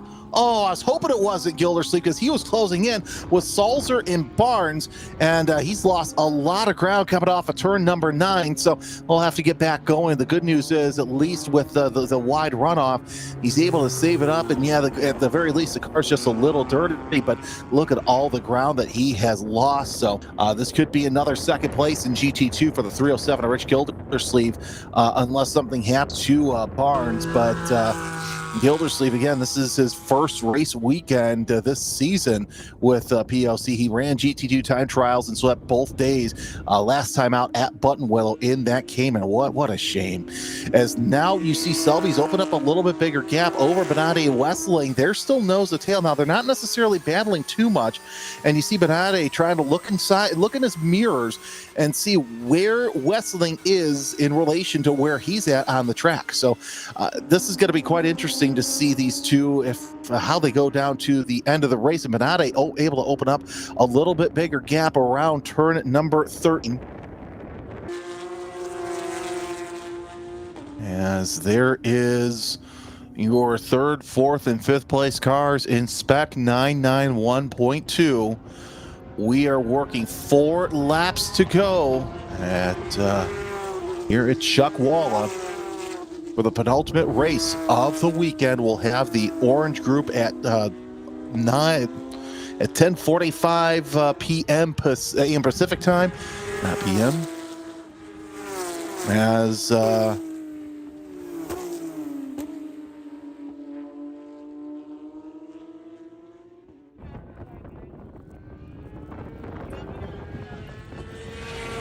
still tight battle for the fourth place here. At the bottom it said Perdescu got ahead of Gorski. Let's see what happens when they come across the line in turn number 8. No, that is the 333 of Mark Corral. It's still, the Corral might have a good part to play here in this battle for the lead between Gorski and Perdescu. Here we go, down into turn number 10. They'll work their way through 11. They'll swing into turn number 11 in just a moment's time. You'll see the cars in just a couple of seconds, and Corral does get out of the way as he lets the 2 leaders by. They'll come down 2 laps to go for Gorski. As he's losing a lot of ground through turn number 13. Let's see if Perdescu makes a challenge here in turn 14. No, she does not. She stays under that rear wing of Gorski in the 124 around turn 15. They'll come nose to tail once again, and still about less than a car length separate Gorski and Perdescu from the lead right now. They'll come into turn number 16 and then look down, and it'll be 2 laps to go. 5 miles left of racing for these two as they'll come down across the stripe once again. 0.4 of a second separated Gorski from Perdescu. I think that gap is going to be a lot shorter this time by. They come around turn number 2, still nose to tail. I think Perdescu has finally found that extra gear that she needed to get up there and challenge Gorski for the lead as she looks to the inside, coming out turn 3. Now it's going to be the outside. That they've given really a lot of gap to the battle for third place between Selby, Benade, and Westling, although it's more of a battle for fourth place between Benade and Westling, as Westling trying to throw all he can at Benade to try and get inside that fourth place. Here comes Gildersleeve once again, and what a shame that is for the Cayman driver, as he had such a good race going on and just ended up losing it coming out of turn number 9. Here comes your battle for the lead, and Gorski's opened up a little bit bigger gap between he and Perdescu for the time being, but they are steering down the precipice of a white flag with 1 lap to go. And a lot of conversation in the chat if Anna could catch up to Greg and possibly pass him. She's made several attempts to catch up to the cock oil driver in the 124, but he has been able to stave him off, and really Greg's doing the best that he can to keep in the lead and get his 3rd win of the season. But like you said, Anna wants to get win number 1 on the year. Down in the turn number 14 they come. Anna closes in once again, tries to mount a charge. She's almost on that rear bumper of Greg Gorski. They'll come around turn number 15. That's what seems to be Greg's strong point right there, but Anna stayed within lockstep. Let's see what she does through the 16-17 complex as they come down they'll come into the straightaway and see the starter for the second to last time. You see that white flag in the air. 1 lap to go.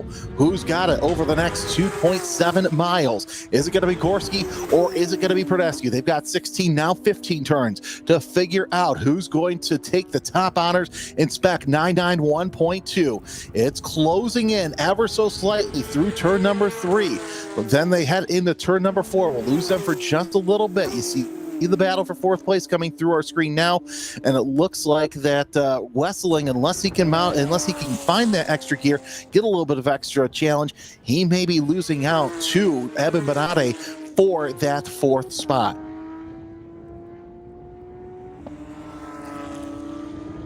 Now you see a couple other cars right there. There's Paul Barnes, Rich Gildersleeve rolling through as they come down across turn number 8 and 9. That is close, but she's not close enough to make any sort of pass here through that 8, 9, 10 complex. That Liqui number 100 trying to do its best to catch up to Gorski, your leader in the 124. Grey Horse took the lead right there from the start and has not looked back ever since. But Anna's about 1 to 2 car lengths around. We know how good she is through the turn 13 complex. She looks a little high, and she's going to go close side by side over Gorski, and she's going to tuck in behind the 124 so far. Yeah, to turn number 13. Where are they at in turn number 14? Side by side as Gorski makes out to go to the outside. She's not going to be able to get that pass done, but she's going to try and muscle her way around turn number 15. How close is it this time by? How close do you like it? Not as close as we've seen, but still plenty of time to see if Ada can do one last gas pass into turn number 16.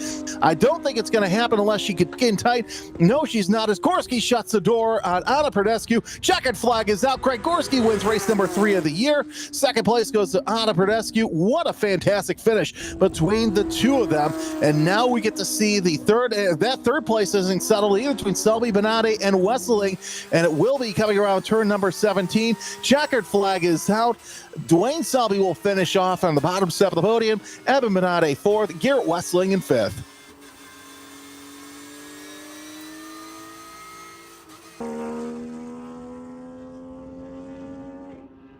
Taking a look at the GT3 lead, that's Bayan Salehi coming around turn number 13. Got a big gap to Brett Gaviglio, and we never really knew that we'd be seeing somebody try and break the streak of Gaviglio. Gaviglio's won every race so far in GT3, but you know what? Some things were meant to be broken. As Bayan Salehi, a pair of fourths last time out, he'll come across turn number 16. He'll finish the weekend with a first place to go along with the second. Your GT3 winner, Bayan Salehi. Brett Gaviglio will come around turn number 16 and 17 and see the checkered flag, and he will come across the line second for the first time this season, the only time that he has finished outside of the top step of the podium.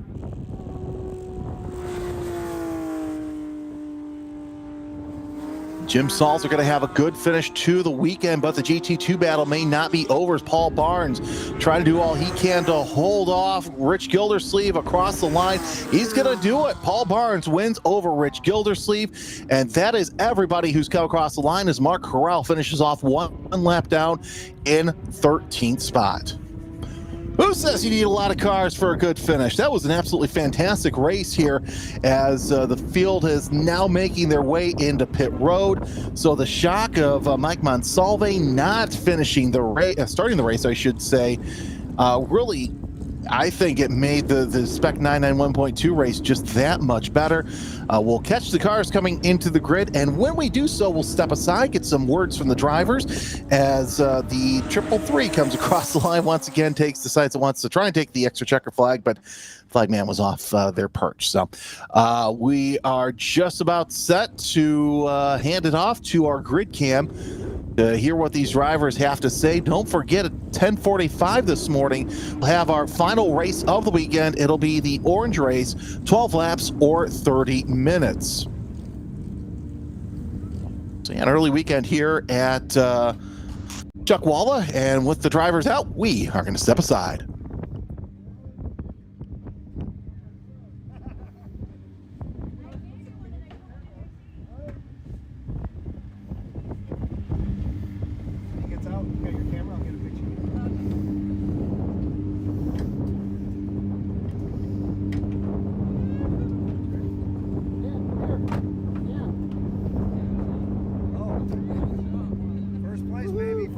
Speed Gallery. Number 1. Thank you. How was it? Thank you, buddy. Thank you. Okay.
helmet. Get the helmet. In the shot. Do you have any words for the camera? Yeah, I just wanted to thank the POC. I'd like to thank Chuckwalla. It's been a really great time. Of course, the safety workers, the corner workers, we thank you for being out there. And I'll be at the next race. I'm really enjoying the POC. If you're out there and you're thinking about becoming a member or racing with us, come on out. It's super friendly, super good atmosphere, and you're gonna like it for sure.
Well, the drivers are packing up, getting ready to go home for the weekend, and we're going to take a little break ourselves in less than 20 minutes.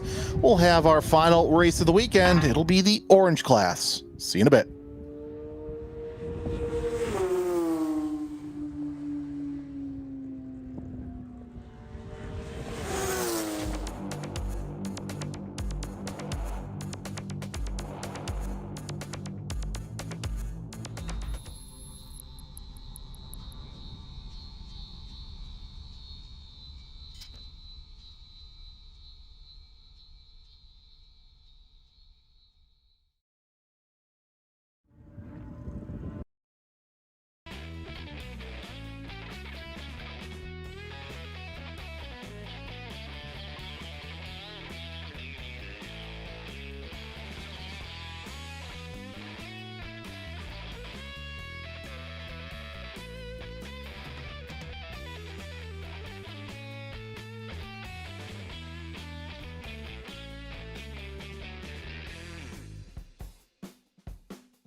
That's smart. Perfect. All right, well.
So entering a race, it's going to be a start and it's going to be a little bit crazy, and get through that and then let's go race and go to the end, and it's a blast.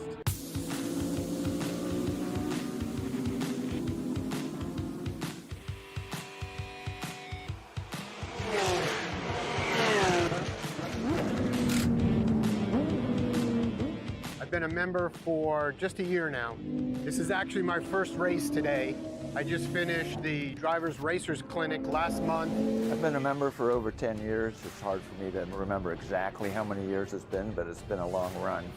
I've been a member a number of years, but this is actually my first race weekend with the POC. I've been a member of POC since 2012. The biggest difference I noticed between my first race and now my fourth race is a little bit more relaxed and building more of a routine, getting acclimated to the cabin, you know, getting used to the car.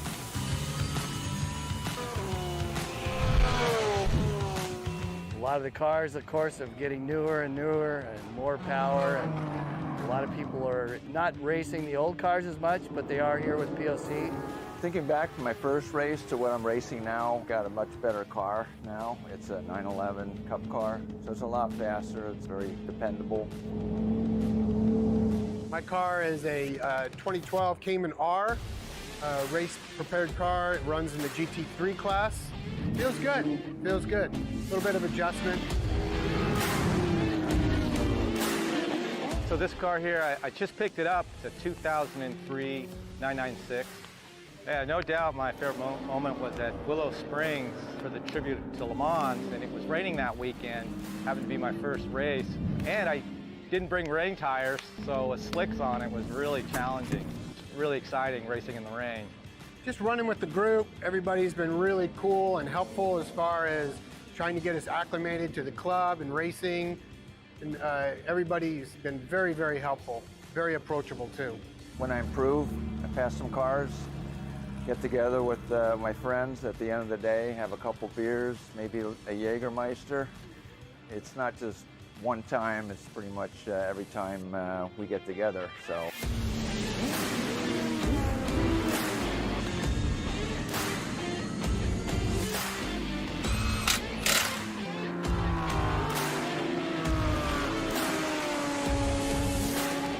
My name's Scott Dagger. Hi, I'm Henry. My name is Roland Schmidt. My name is James Buck, and I'm a member of the POC. Time for the final race of the weekend. It is the third and final Orange Group race with featuring Spec Boxster, GT5, GT7, and Spec 2.7. Hi, everybody. I'm Jeremy Scott. Joining me in the booth now, we finally got the kinks worked out. The hamsters have been fed. Now they're working overtime. It's John Momeyer, president of Porsche Owners Club. And John, first of all, we know you should be out there. What happened yesterday? Mechanical in the first race. Something broke. Big bad noise coming over the hill going into the bowl. So no oil pressure, those kinds of good things. Metal in the oil filter, all the things you don't want to hear on a race weekend. Yeah, no, the oil filter does not need oil, but thankfully it filters that stuff out. But either way, yeah, that sounds like an expensive way to end the weekend. But either way, we've seen some good racing out here in both the red and the orange groups. It has been fantastic racing. Monsalvi had a fuel pump issue this morning, which is why he was not on the grid, and so it was fun to watch the front of that without him for a little bit, unfortunately. But, yes, I'm sure if you're Mike, you don't want to hear that. Let's go for the grid as we see them rolling out on the pole. As you saw, Rob Walker will be alongside Murray Wonderly. We'll see how tough Wonderly is on Walker at the start. Row 2 is Chad Carnevale, who will have one of our onboard cameras, and Nigel Maidment finally making his way up to the front. Take a look at row 3. You see Ryan Moore and Klaus Drayman alongside each other. Both of those are Spec Boxsters. Row 4 is Alan Watts and Reto Eberle. Reto with a good showing, sitting up there in 8th. Row 5 is Brandemeyer Kovac and Larry Haas. Kovac, we don't normally see him towards this far down in the top 10, but Haas with a great run so far this weekend. In row 6, it's Greg Scarcello, the doctor, alongside Bob Chang in the 727. Row 8, we'll see Mike Porteous alongside Nina Maiden and the 236. Then we go over to row number 8, and it's Mark Beauchart and Karen Robinson in the Racing for Alzheimer's number 346. Row number 9 sees Alicia Ray and John Krylo. Krylo sitting a little bit further back, but he had a good showing yesterday during race number 2. In row 10, we take a look at Alex Maslow and Gene Seigel. He's going to have to see if he can repeat his second place finish from race 2 from the 20th spot. Over to row 11, Damon Yadsty and Gil Briganti looking pretty good for their first weekends. They've been staying out of trouble for the most part. In the back of the spec boxer class, and you've got Chris Kiefer. And we go to the GT7 class, where Jane Scarcello will take her Mazda Miata from the 12th row. Row 13, Randy Bergrom and Vivek Hazari round out that field. Vivek, the one of the only Spec 2.7s out there today. Bear Salehi rounding out your field from row 14. So the Spec Boxers, you see them working their way through banked turn 13, and they are starting to pair up. It's going to be 12 laps of racing for the final time this weekend, before we pack up and head over to the beautiful Willow Springs Raceway in just about a couple of weeks' time.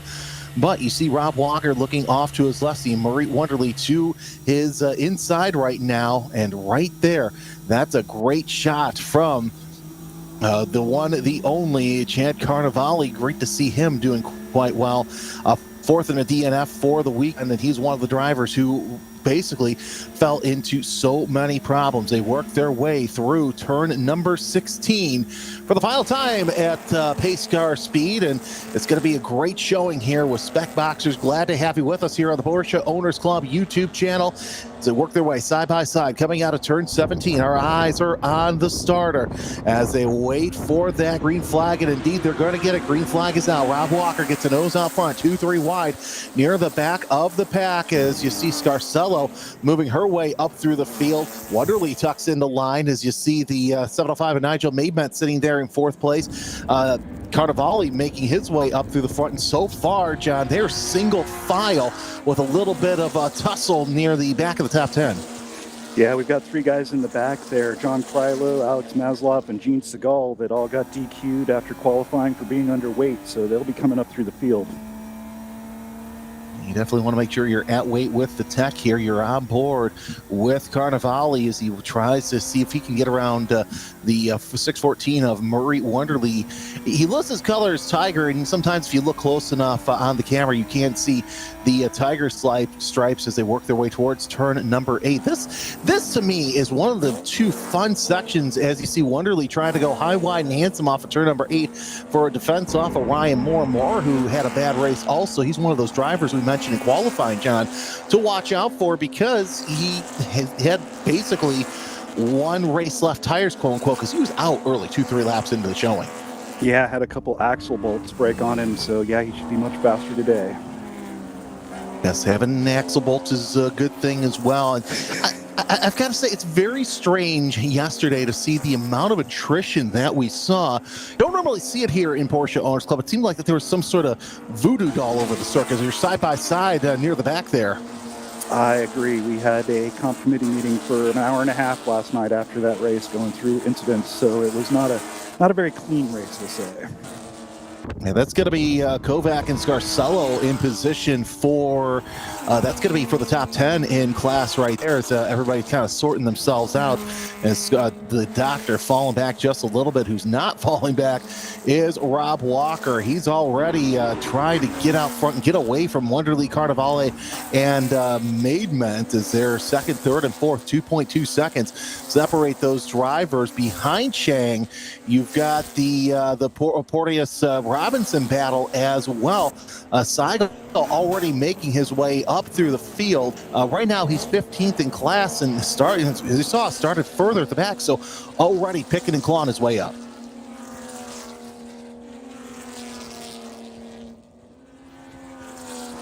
I don't know if something's wrong with Robinson because she's fallen back from 14th. Seigel, Kiefer, Beauchert, all making their way around that around that 346. Came across the line in 14th, but still a lot of drivers trying to see if they can get their way around that purple and white Boxster. Now you start to see the gap ever so slightly. Draymond tried to see if he can get his way into the top 5, but not able to do it just yet. And also hold off Alan Watts, Reto Eberle right there. And there's Brandemeyer Kovac and Larry Haas. Haas with a great showing so far. Chang trying to hold off Porteous. He got a little bit of dust kicked up, but so far so good. As the field working their way around turn number 11. Speaking of 11 laps to go. These are always short races. And John, for drivers who are watching here and they're really looking to see to get into POC, something we mentioned yesterday is the ladder system, but you don't necessarily need to have that ladder system if you've already have experience staying time trials. That's absolutely true. You can come in with experience from other clubs, and you look at that and evaluate, and then make a decision as to whether you can race with us. But we have quite a few drivers.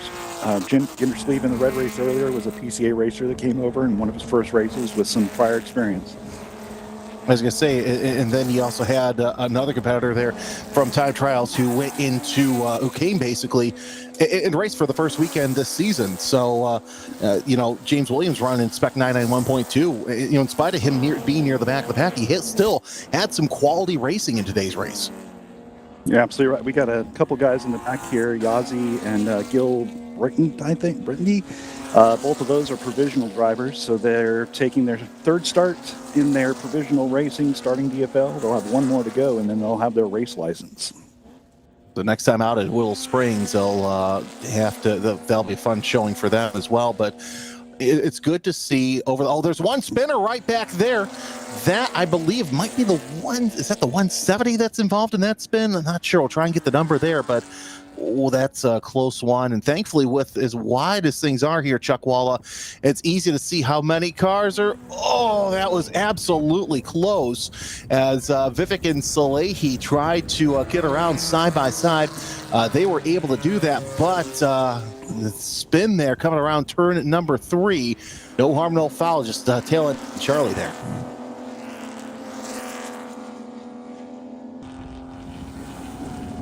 And actually, I apologize there as the 170 of Porteous trying to hold off Seigel, Kiefer, and Kiefer there. So there's just a little bit of a conga line back behind him.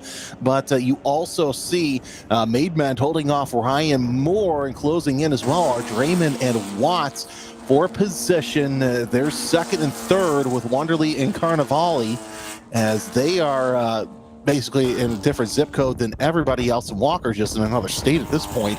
Last time by, he was 3 seconds ahead of Wonderly. And that's another thing, too, that I noticed is we've had 2 track records fall this weekend in the 991.2 spec and here in Spec Boxster. Yeah, the guys have figured out the track, and whenever Rob Walker's here, he's always going to turn it up for sure. And indeed, now he once again makes himself the only driver in the ones, 59.956, and that was something I talked about too, John. Is the first time I met Rob Walker was in Porsche Sprint Challenge, and he was a quick Masters driver then. He's one heck of a shoe here, and really trying to figure stuff out in Porsche Carrera Cup North America. When he does that, I think then he's going to give the likes of Scott Blend, the Kelly Moss guys, he's going to give them all a hard time. I can imagine it. He's a great driver.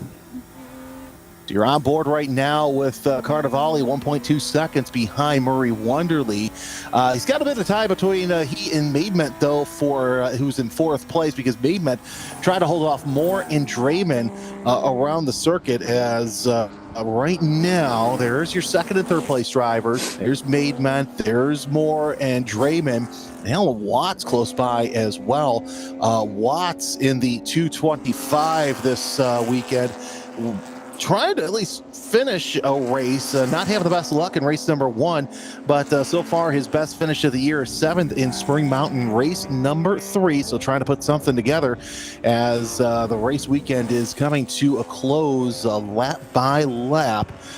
Wouldn't be surprised to see Renault Eberly or Kovac close in either. They're about 1.5 seconds behind the Moore, Draymond, Watts train as they work their way, as you said, through the bowl. But now, knocking at the door of Maidment is Ryan Moore, as he's trying to do what he can to get further up through that top 5. Yeah, Ryan's doing a good job, and he didn't race in the second race yesterday, I believe, so he's got a little fresher tires than the rest of the guys, too.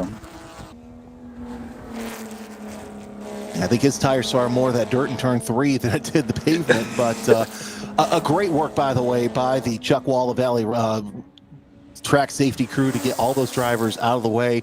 You know, that's one thing that I love about these open track spaces. You can quickly move and dispatch and get out of the way of tracks. And granted, you know, there are some tracks where we definitely need barriers, but out here, you go wide, well, guess what? You can still save yourself from possibly a lot of damage as if you were to hit, you know, maybe a tire wall. Yeah, they talk about it in the drivers' meeting on Friday practice. If you're going to go off, just go off. It's just a bunch of dirt. Just drive through it. Go off, see the mountains, see the sight of the valley, stuff like that. Yeah. It's like Krylo had a good battle back there with Seigel and Maslow. That's for 13th. Now for the lead. That's just long done and dusted. Let's see if Carnivali's closed in on Wonderly. Indeed, he hasn't. I did see Maymet trying his best to hold off more of that last camera shot, but that's not as close as it was last time by. And I see that Watts is finally shaking Eberly. Well, that's because Kovac has closed in with Eberly there for the 8th spot. That's going to give Haas a chance to close in. As Haas, you see, coming up over the crest of turn number 9 as the doctor behind him as well. So things have spaced out just a little bit. Now, for those watching, I know that sometimes it's like, okay, this is kind of dull, kind of droll, but in all seriousness, John, wherever you race, doesn't matter if you race in the red group, if you race in the orange group, if you do time trials, you're going to have somebody to race with here in POC. That's usually the way it works out. There's 25 cars get out there. There's going to be somebody for you to race with. There's a lot of cars in different speeds, and it makes it fun. Now take a look at the schedule. Of course, a wide variety of racetracks still left to run here in POC. Obviously, we're heading to Willow Springs next month. I can't wait to preview that because that's one of my favorite courses that we've been to. And then we head off to Laguna Seca, back to Willow Springs, back to Buttonwillow, back to Chuckwalla, though we're going to do the opposite direction. And then we round out the season here at Willow Springs. So it doesn't matter where you race. If you're on the West Coast, there's going to be a racetrack near you where you can run your Porsche. Yeah, we're looking forward to going to Willow Springs next month, and the rumor is that Willow Springs will get completely repaved over the summer. So when we go back in September, we will be the first people back on the new track.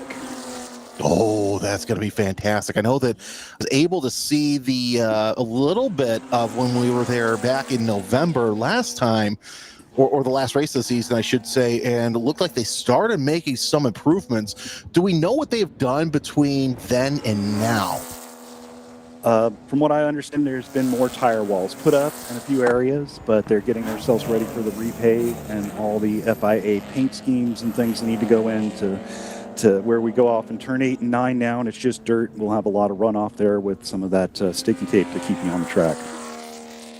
Ooh, that would be quite interesting to see. So can't wait to see that in just a couple of weeks. But still here at Chuckwalla Valley Raceway. And Rob Walker, as you see, coming around turn number 13 with a commanding lead, 6 seconds last time by over Wonderly and Carnivali. And still have a tight battle there for 4th place between Maidment and Moore, as Moore is about a 1 to 2 car length gap between he and Maidment. Draymont's fallen off just a little bit. You also see the Eberly-Kovac battle for the 8th and 9th spot. And Larry Haas made his way into the top 10 with the Dr. Greg sitting there in 11th. It's been a good weekend for the Scarcellos, John, because, you know, Greg, it seems like he's moving his way up through the field in a very tough spec boxer class.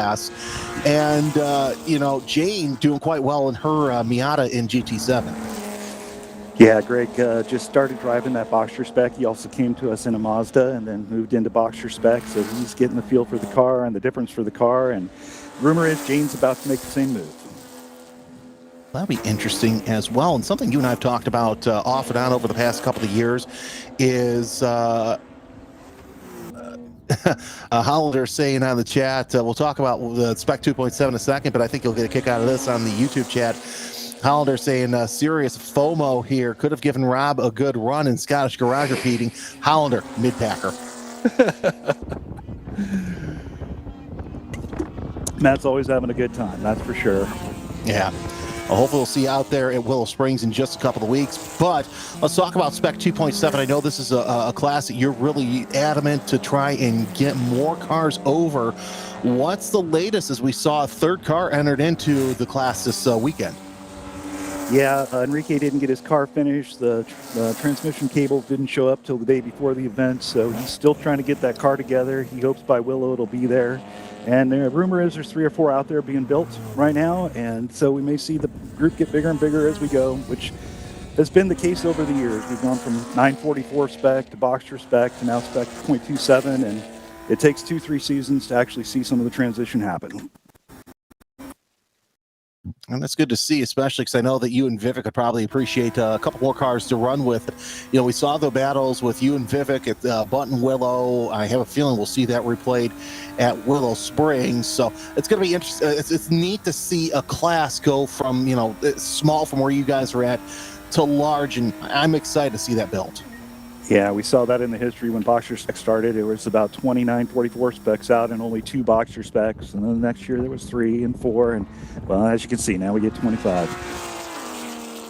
Yeah, spec Boxster growing and growing as you see more and more. Here comes the 917 and more alongside Maidment, and Maidment shutting the door on Moore down the straightaway. See if Moore tries another attack, and it's kind of weird, honestly, to see somebody try a pass on the inside of 16-17 with only 5 laps to go. You'd think that'd be something you'd see with 1 to 2 laps to go. If you can get in front at any time on this track, you get in front. It is a hard place to pass. Exactly. Passing's at a premium. And of course, now the driver's getting into that section where you're basically going uphill all the way over turn number 11. On my notes, you know, I was able to see kind of a topography map, and I saw the map and I saw the rise. I'm like, you know, that'd be something interesting to put in here because, you know, you think some of these tracks out west, there's not much elevation change, you know, obviously save for Laguna Seca and Willow Springs, but you know, this is a very hilly track, you know, to say the least, and that's even with the run from 10 to 11 being 24 feet higher elevation. Yeah, there's a couple of points there where you're getting slowed down to get through these small turns and go up the hill all the way into a blind, high-speed sweeping S's there. So it's a lot of fun when you get down there and got to know your marks. Wonderly able to put himself and Randy Bergrum between the two of them. There's the Maidment train. It's now a 4-car train with Maidment, Moore, Draymond, and Watts is finally latched on as the caboose there. And you see Eberly and Kovac going nose to tail coming out of turn number 12. So lots of great battles to watch out for in Spec Boxster. Haas, you might have to hold off Keefe here in just a little bit as he's reeling in the 228. Chris Kiefer is. Rob Walker coming across the line, 8 laps in, 5 laps to go. As 4 laps ago, I should say, looking at my timing, as that's just changed over. And now you've got 2 splits between Maidment and Moore, Draymond and Watts. Let's see if Moore decides to go around the inside. He's going to try this time.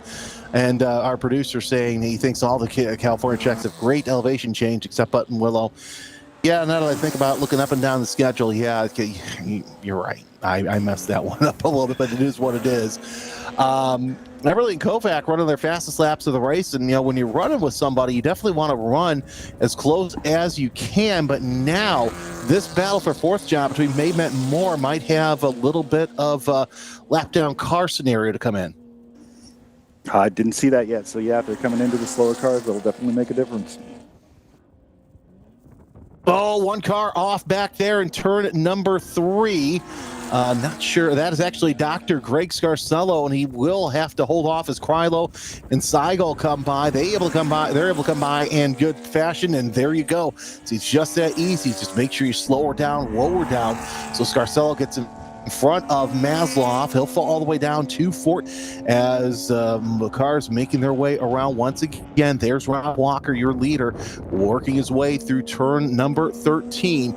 And look at how close the battle is for fourth as you see Moore looking to the inside of Maidment. Not able to make it happen as of yet. Let's watch and see how they come through turn number 12. And just a little bit, there's 11. And I have a feeling that's still going to be tight nose to tail because to pass in turn number 11 is going to be absolutely tough.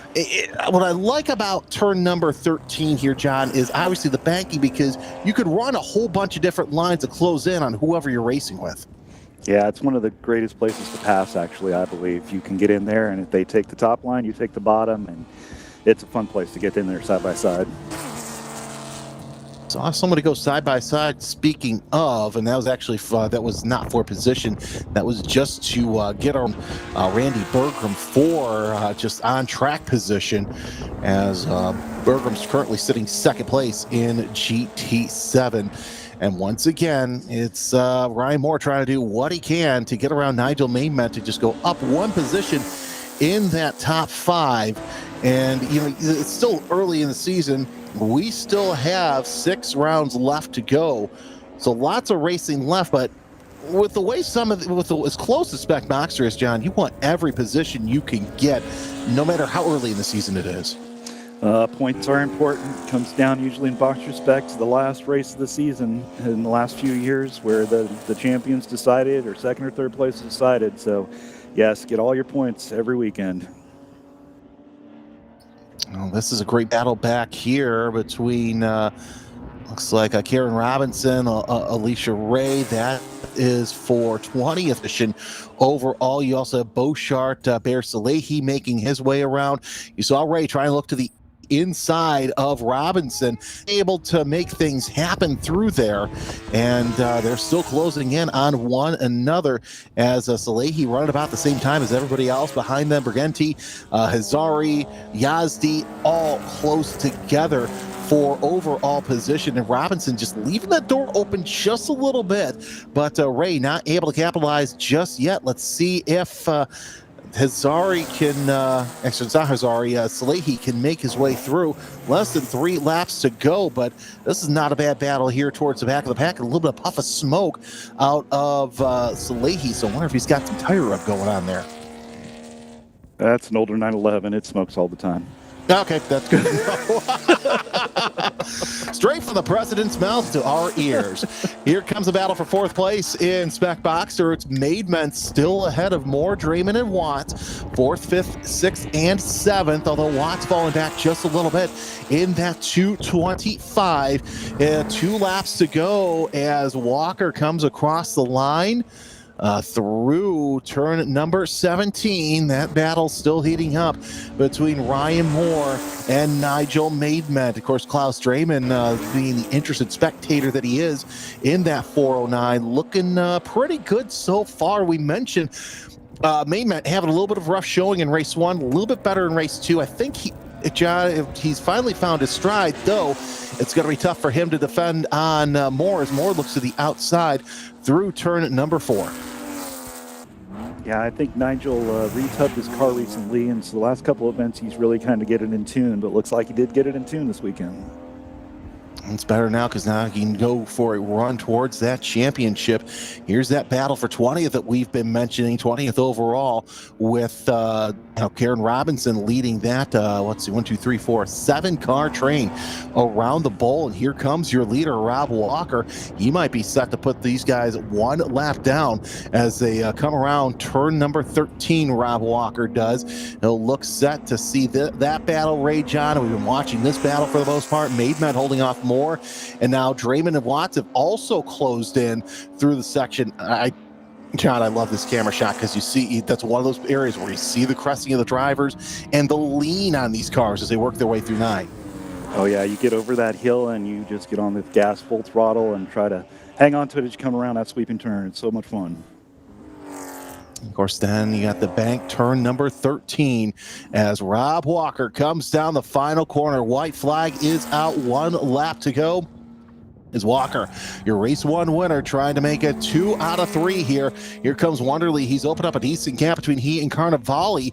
It's Carnivale looking pretty good in that 9:25. Missing the first 2 weekends. He's 4th place right now, his best finish. So he's up to try to get up to 3rd as they're trying to work their way around. But this battle for 4th really looking pretty good between Maidment, Moore, Draymond, and Watts. Single file. So now is go time for Moore if he definitely wants to have one more position to get up into 4th place. Podium for now is done and dusted unless something happens to Walker, Wonderly, or Carnivale. Maidment trying to see if he can hold off Moore for that 4th spot. And Moore tried to make a move there in turn 4. Not going to make it happen this time by. I have a feeling that Moore's calculating where he wants that move. And Rob Walker has caught the back end of that Robinson train as he's trying his best to get around. He doesn't need to rush, really, as he's on the back of Beauchart. Might as well let these drivers all race. He's going to dive to the inside there, but Beauchart 1 lap down. So now he's closing in on Yazdi in the 145, headed towards turn number 13. He's going to go high on Yazdi. So Yazdi will have his race ended once Walker goes by. Up next is Gil Briganti in the 700, and then Bear Salehi in the 47. He might be able to pick off all of these cars as Salehi gets around Robinson, and Ray goes high on Ray, does Rob Walker, as he is almost to the end of his race, and he gets around Robinson. So now this battle between Robinson and Ray becomes even more contingent because they're on the final couple of corners. Bear Salehi might be able to squeeze out one more lap, and I think that he is going to, but either way, checkered flag is out, and Rob Walker is your winner here in overall in Spec Boxster. 21st goes to Robinson, 22nd to Alicia Ray. Here comes your 2nd and 3rd place finishers, Wonderly and Carnivale. Let's go back to this battle for 4th place between Maidment and Ryan Moore, as Nigel Maidment is going to hold off for the time being. Ryan Moore around turn 16 and 17. What a fantastic race here between Maidment and Moore. Nigel Maidment finishes 4th, Ryan Moore 5th, Klaus Draymond 6th, Alan Watts in 7th place. Once again, absolutely spectacular racing all throughout the Spec Boxer class. Yeah, these guys are getting it done. We're having a lot of fun out here, bringing the weekend to a close, try to miss some Coachella traffic to get home and go home. I was going to say, yeah, an hour west of here is that Coachella Music Festival. It's the first weekend, and that's, smart on your guys' part to end the weekend just a little bit early, but John, I've got to say, it's been great having you up here and not to have to hear myself blab the whole race, although we could make it happen. Final thoughts on the weekend? I thought it was a fantastic weekend here at Chuckwalla Valley. Yeah, we had a great weekend, lots of fun. Everybody was being good, being safe, and I think everybody had smiles on their faces. Couldn't ask for more. All right, before we let you go, before we head to the grid, let's kind of preview Willow Springs with you just a little bit. It's May 16th and 17th. And as you said, we talked about it a little bit. They're still making those upgrades, those FIA upgrades, but the same Willow Springs we all know and love. It is all 9 turns of it. You love it. When they get the new configuration, you'll still be able to do the original 9 turns, but there'll be added chicanes and more track. The track will be different. It may very well be in September. We'll run the original in September, but in December we may run a different configuration, which will be fun. Ooh, that will be a lot of fun. John Momar, your POC president, thanks for joining us, and we'll talk to you down the road. Thank you. So that was the final race of the weekend. Of course, we will have podium ceremonies here as you see a couple cars deciding to take an extra checker flag, and everybody's starting to make their way into the grid. Another dominating win by Rob Walker. The final moment of victory, 11.921 seconds, according to timing and scoring. Well, now the cars are coming into the grid. I'll step aside and you can hear the sights and sounds of Impound and the podium.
would have left it there.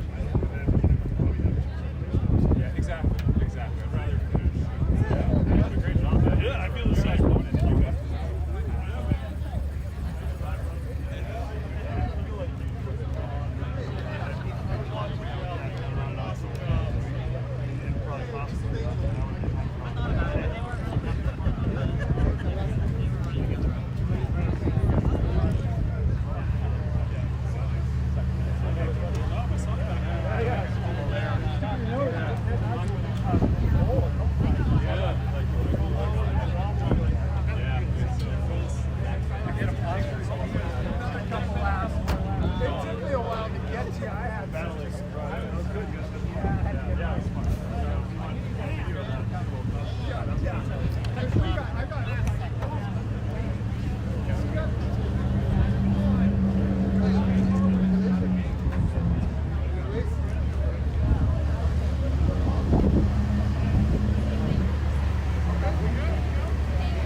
For sure, he's just going to stay behind those people with a lap to go. I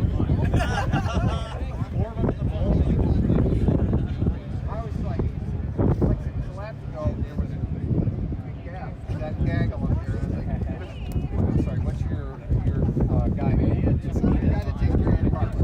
Gary. Sorry, I don't remember Gary's name. I told Gary, I said, oh, he probably just, he probably just finished behind and bring the gap.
And that does it for our final podium ceremony of the weekend. I want to thank each and every one of you for watching. Our next broadcast will be May 16th at Willow Springs International Raceway, and I know that some of you on the chat are really experiencing some FOMO. Log on to PorscheClub.com to register for the next event. You can also register for the event after that at WeatherTech Raceway, Laguna Seca, July 31st through August 2nd. Of course, got to thank everybody up and down the Porsche Owners Club Championship for allowing me back onto the broadcast. Also got to thank Ryan, our producer on the trackside, Jordan McWorth, pushing the buttons and making me sound oh so good. Of course, all our sponsors all throughout the broadcast. My name is Jeremy Scott. Thank you for watching us on the Porsche Owners Club YouTube channel. Remember to like, click, and subscribe so you can find out when we're going to be live on May 16th. Don't forget to keep it pointed forward, keep it between the ditches, and always keep it greasy side down.